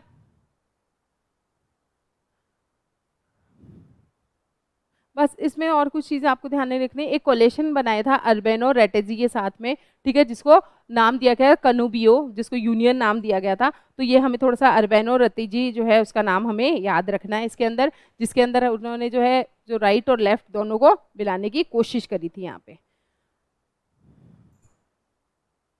आगे हम चलते हैं गुज़ीबी गरीबाल्दी, ये वही है रेड शर्ट आर्मी वाले। ठीक है, इन्होंने इनकी हेल्प से ही जो साउथ वाला 2 सिसिलीज वाला पार्ट था उसको वो जीत पाते हैं। ठीक है, ये चीज़ें हो गई यहाँ पे। फिर आते ये सब चीज़ें हमने पढ़ी, यहाँ पे जो है हमने चीज़ें देखी है कि यहाँ पे रेवोल्यूशंस हुए, लड़ाई झगड़े हुए, उसके बाद में जो है यूनिफिकेशन हमें देखने को मिला था जर्मनी और इटली का। लेकिन हमें एक स्ट्रेंज केस देखने को मिलेगा ग्रेट ब्रिटेन का। यहाँ पे ना तो लड़ाई झगड़ा हुआ था कुछ और ना ही इंस्टेंट कोई चीज़ें हुई, एक लंबे प्रोसेस में चीज़ें यहाँ पे हो रही है। तो हम लोग ग्रेट ब्रिटेन किस तरीके से बना वो हम लोग थोड़ा सा देख लेते हैं। तो हम लोग बात करते हैं यहाँ पे, तो हम लोग चीज़ें देखते हैं। तो 1688 तक तो आपको पता था, उससे पहले इंडिया वहाँ पे इंग्लैंड के अंदर मोनार्की थी, वहाँ पे मोनार्क्स रूल करते थे। लेकिन फिर बाद में क्या है, पार्लियामेंट्री 1688 का ग्लोरियस जो मूवमेंट हुई थी रेवोल्यूशन के बाद में क्या हुआ था, यहाँ पे पार्लियामेंट्री रूल आ जाता है। मतलब हालांकि वहाँ पे अभी भी वो मोनार्की थी, बट ज़्यादा सारी जो पावर्स थी किसके पास चलेगी, पार्लियामेंट्री फॉर्म ऑफ गवर्नमेंट के पास में। अब जो है जब ब्रिटेन इंग्लैंड ने देखा कि ये सब चीज़ें इस तरीके से है कि आसपास के एरिया जो हम लोग देखते हैं, तो जो वहाँ पे चीज़ें थी उसमें आप देखोगे ब्रिटेन था, ब्रिटेन के ऊपर स्कॉटलैंड था, इधर की साइड में जो है वेल्स था, उधर आयरलैंड था। तो उसके दिमाग में आती है मतलब इंग्लैंड है उसके दिमाग में चीज़ आती है कि हम इन चीज़ों को सबको मिला के, ये छोटी छोटी एरियाज़ में डिवाइडेड है, इनको सबको हम एक साथ मिला के एक बड़ा एरिया भी तो बना सकते हैं। तो वो लोग क्या करते हैं, जो इंग्लैंड था वो इसके लिए कोशिश में लग जाता है। तो मैंने कहा कि डिवाइड किस चीज़ पे थे, इंग्लिश थे, वेल्स थे, स्कॉट और आयरिश, ठीक है। तो जो इंग्लैंड में थे वो इंग्लिश थे, वेल्स एरिया में थे जो यहाँ पे थे, और स्कॉटलैंड के स्कॉट थे और आयरलैंड के आयरिश कहा जाता था, ठीक है। तो इस तरीके से ये अलग अलग उसमें डिवीजन में थे। फिर उसके बाद में क्या है, सबसे पहले जो है इंग्लैंड क्या सोचता है, पहले हम स्कॉटलैंड को मिला लें। तो स्कॉटलैंड के साथ में बड़ी मीठी मीठी बातें करके, बड़ा समझा समझा के उनको एक साथ लेके आता है। बोले अपन क्या करेंगे, एक यूनिफिकेशन हो जाएगा, फिर हम एक बड़ा बॉर्डर, हमारा जो बॉर्डर है वो एक्सटेंड हो जाएगा, हम मिलके बहुत अच्छी अच्छी चीज़ें करेंगे, और जो है स्कॉटलैंड फिसल जाता है। और फिर उसके बाद में वो साइन हो जाता है एक एक्ट ऑफ यूनियन 1707। उसके बाद में जो है ये जो दोनों मिलके क्या बना लेते हैं, United Kingdom of Great Britain, ठीक है। तो पहले एक एक्ट ऑफ यूनियन आता है 1707 में, उसके अंदर क्या होता है, इंग्लैंड और स्कॉटलैंड आपस में मिल जाते हैं और एक United Kingdom of Great Britain हमारे सामने आ जाता है। अब स्कॉटलैंड को कर लिया, वेल्स ऑलरेडी उनके 35 से ही उनके पास में था ही, 1535 से ही उनके पास में ही था। फिर उसके बाद में हमने कहा कि जो अब स्कॉटलैंड उनके साथ में मिल गया, और स्कॉटलैंड के मिलते ही वो बन गए हैं United Kingdom of Great Britain. अब बचा था आयरलैंड। अब उन्होंने कहा अब आयरलैंड को भी अपने इन्फ्लुएंस में लेना है, तो कैसे लिया जाए। तो आयरलैंड में आप लोग देखोगे ना, दो तरह की कम्युनिटीज़ थी, मतलब दो तरह की सोच वो थे, मतलब धर्म थे वहाँ पे। एक तो थे कैथोलिक्स और दूसरे थे वहाँ पे जो थे प्रोटेस्टेंट्स, ठीक है, प्रोटेस्टेंट्स। अब प्रोटेस्टेंट्स आप देखोगे ना, तो यहाँ पे मेजॉरिटी थी कैथोलिक्स की और प्रोटेस्टेंट माइनॉरिटी में थे। तो अब यहाँ पे जो है ब्रिटेन, वो जो इंग्लैंड है वो एक गेम खेल लेता है। वो क्या करता है यहाँ पे, ये ब्रिटेन क्या करता है कि प्रोटेस्टेंट्स का सहारा देता है, क्योंकि आपको पता है जब दो तरह के धर्म चल रहे हैं तो उनके बीच में डिस्प्यूट्स हो ही रहते हैं। तो इंग्लैंड क्या करता है, उनका साथ देता है, किसका, प्रोटेस्टेंट्स का। और उनके साथ की वजह से क्या होता है कि वहाँ पे जो है वॉर वाली कंडीशन हो जाती है, प्रोटेस्टेंट हावी होने लग जाते हैं। इसका बहुत सारे लोग थे जो उनको अपोज भी करते हैं इसके अंदर, लेकिन वो सक्सेसफुल नहीं रहते हैं, और जो ज़बरदस्ती जो है आयरलैंड को इंग्लैंड के अंदर मिलना ही पड़ता है, ठीक है। ये चीज़ें यहाँ पे हो रही है। फिर यहाँ पे देखोगे, देखिए स्कॉटलैंड को जब 1707 में मिला दिया था ना, उसके साथ में भी अच्छा नहीं था। बहुत सारे वादे किए गए थे उसको जब मिलाना था, बाद में जो है हर जगह देखोगे स्कॉट लैंग्वेज जो है उसको वहाँ से हटा दिया गया था। उनको जो है बहुत ज़्यादा प्रेफरेंसेस नहीं दी जा रही थी वहाँ पे। उनके धर्म, रिलीजन, उनके कल्चर, कपड़े, सब जगह पे जो है इंग्लैंड का डोमिनेंस हमें दिखाई दे रहा था यहाँ पे, ठीक है। ये सब चीज़ें होने लगी है। तो स्कॉटलैंड की जो डिस्टिंक्टिव जो कल्चर था या पॉलिटिकल इंस्टीट्यूशन थे ना, उन सबको उन्होंने धीरे धीरे सप्रेस कर दिया था। अब आयरलैंड पे आ गए, आयरलैंड को भी सेम उसी फेट से उनको करना था। फिर आगे देखा कि हमने देखा कैथोलिक्स और प्रोटेस्टेंट्स में डिवाइडेड था आयरलैंड। फिर उसके बाद में जो ये इंग्लिश थे उन्होंने प्रोटेस्टेंट्स को हेल्प करते हैं, और मतलब वहाँ पे जो है उनको बोलते हैं कि अब आप क्या करो कि जो कैथोलिक बहुत ज़्यादा हैं, आप कमज़ोर थे, माइनॉरिटी में थे, अब आपको ब्रिटिश सपोर्ट मिल चुका है, अब आप हरा सकते हो उनको, ठीक है। फिर उसके बाद में क्या होता है, अब इसके खिलाफ, क्योंकि भी कैथोलिक मेजॉरिटी में वो ब्रिटिशर्स के खिलाफ बहुत ज़्यादा वो भी करते हैं, लेकिन क्या होता है कि ये वो उनको दबा देते हैं, उनका जो मतलब जो रिवोल्ट था उसको दबा दिया जाता है। ऐसे ही एक जो आदमी थे उनका नाम था वुल्फ टाउन, वो भी जो है अगेंस्ट में खड़े होते हैं किसके, ब्रिटिशर डोमिनेंस के, बट लेकिन क्या होता है वो कुछ नहीं कर पाते हैं और उनका जो रिवोल्ट था वो फेल हो जाता है, ठीक है। फिर हमने देखा अब इसके बाद में यूनाइटेड आयरिशमैन 1798 जो है वो फेल हो जाता है। Ireland was forcibly incorporated into the United Kingdom in 1804। हमने कहा United Kingdom of Great Britain जो है वो स्कॉटलैंड और इंग्लैंड के साथ मिलकर बना था। अब उसके अंदर आयरलैंड भी हो गया है तो उसको यूनाइटेड किंगडम कह दिया गया है। समझ में आ गई है बात हमारी पूरी की पूरी। अब आगे की चीजें हम देखते हुए चलते हैं, आगे की चीजें हम देखते हुए चलते हैं इसके अंदर। तो अब किस तरीके से जो है चीजें होगी, तो हमने इस तरीके से देखा कि एक अलग ही तरह का चीज़ है कि इसमें फोर्सफुली लोगों को जो है क्या किया गया है, जो एरियाज़ को इसके अंदर जोड़ा गया था। स्कॉटलैंड को एक्ट ऑफ यूनियन जो था 1707 उससे आयरलैंड को जो है मतलब फोर्सफुली उनको भी मतलब उसमें ज्वाइन करवा दिया जाएगा। अब हम देखते हैं, अब चीज़ें होने लगी, तो अब उन्होंने कहा चलो अब विजुअलाइज किया जाए नेशन को, अब हम एक नेशन बनाएंगे जिससे हम चीज़ें बता सकेंगे नेशन क्या है। ठीक है, तो हमारे यहाँ पे आप देखते हो ना, भारत को हम भारत माता से रिप्रेजेंट करते हैं। जब भारत माता को हमने क्या मान लिया है कि ये हमारा नेशन है, ठीक है, उसी तरह से अलग अलग जगहों पे भी जो है लोगों ने चीज़ें करने स्टार्ट किया। तो अलग अलग जो कंट्रीज थी उन्होंने क्या है, पर्सोनिफाई करना स्टार्ट किया अपने नेशन को।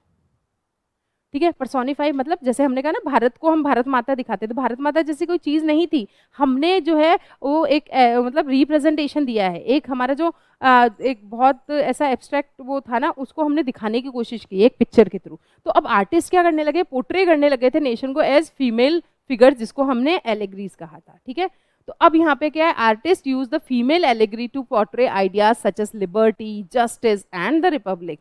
अब इन सब चीज़ों के लिए उन्होंने क्या है, उनको पिक्चर्स देना स्टार्ट किया। जैसे हमने कहा फ्रांस जो था, फ्रांस के अंदर हम मैरिने थी, हमने कहा जर्मनी के अंदर जर्मेनिया है, इस तरीके से वो अलग अलग चीज़ें यहाँ पे दिखाने लगे थे। ठीक है, तो इनके थ्रू क्या हुआ कि कनेक्टिविटी दिखने लगी ना, कोई चीज़ हमें एक देखिए, एक हम कहते हैं हाँ भारत है, तो मतलब एक बहुत एब्स्ट्रैक्ट आइडिया है, उसको हमें विजुअलाइज करवाना है लोगों को, तो आप वही चीज़ अब जब फोटो के रूप में उनको दिखा देते हो, हाँ आपकी ये भारत माता है, तो आप उससे कनेक्ट होते हो। वैसे ही इन्होंने भी इस तरह के एलेग्रीज को यूज़ करना स्टार्ट किया है। तो हमने कहा फ्रांस के अंदर जो फीमेल एलेग्री थी वो जो था मैरिने थी, फिर उसके बाद में हमने कहा पीपल्स नेशन जो है हमने ये चीज़ देखी, फिर इसके अंदर जो कैरेक्टरिस्टिक्स थे किस तरीके से थे वो देख लो कि लिबर्टी की देवी थी ये, अब बहुत सारी चीज़, रेड कैप है, ट्राई कलर फ्लैग है, कोकेड उसमें पहना हुआ, मतलब बहुत सारी चीज़ें उन्होंने उसको दिखाने की कोशिश की थी वहाँ पे। अब हमने कहा Statues of Marine were erected public squares or to remind the public of the nation symbol of unity and the persuade them to identify with it।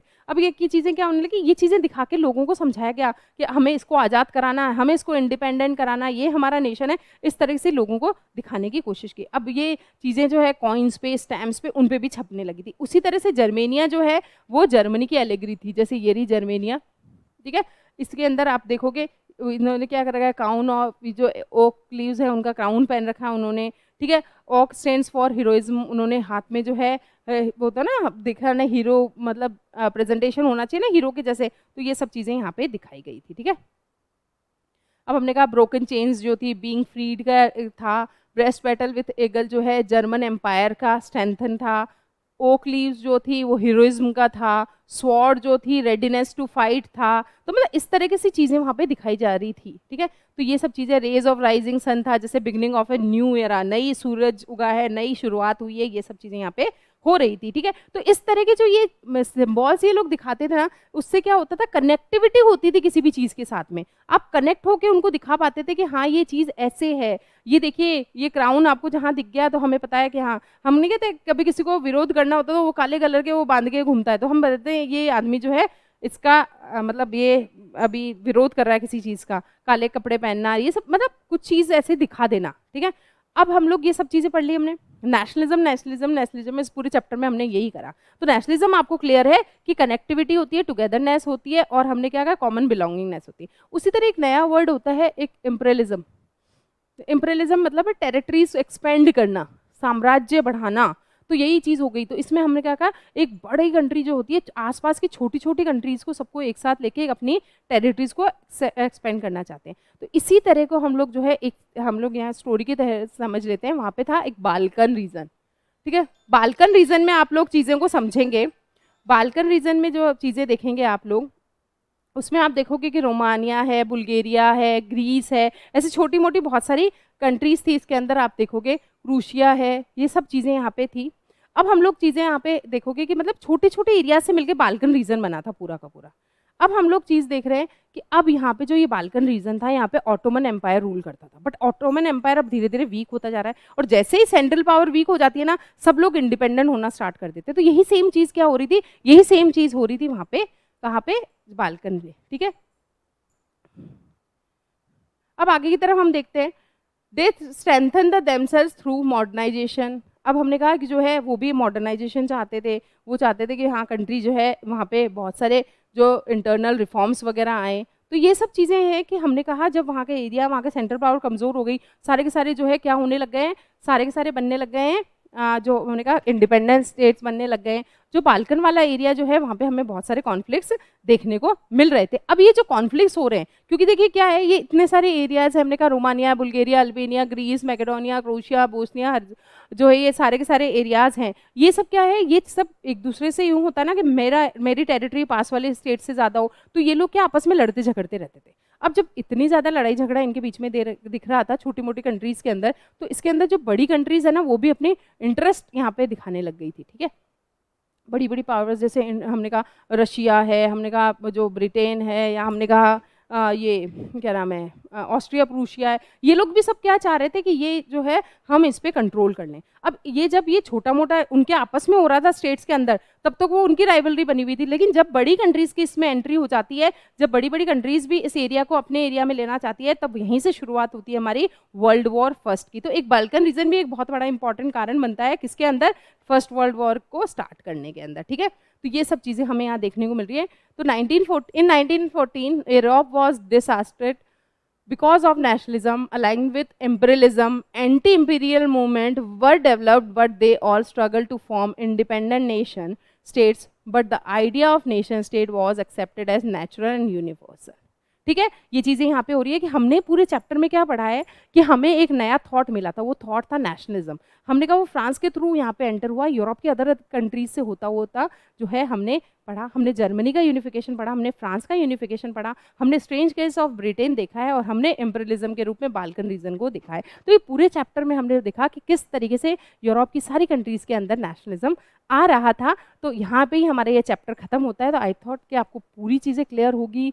इसके अंदर से हम देखेंगे तो यूनिफिकेशन जो है हमें अच्छे से समझ के जाना है, फ्लो चार्ट्स के थ्रू हमें चीज़ें समझानी है। तो यही इस चैप्टर का पूरा का पूरा एसेंस था। कहने के लिए देखिए बहुत टफ चैप्टर लगता है, बट इतना टफ है नहीं है।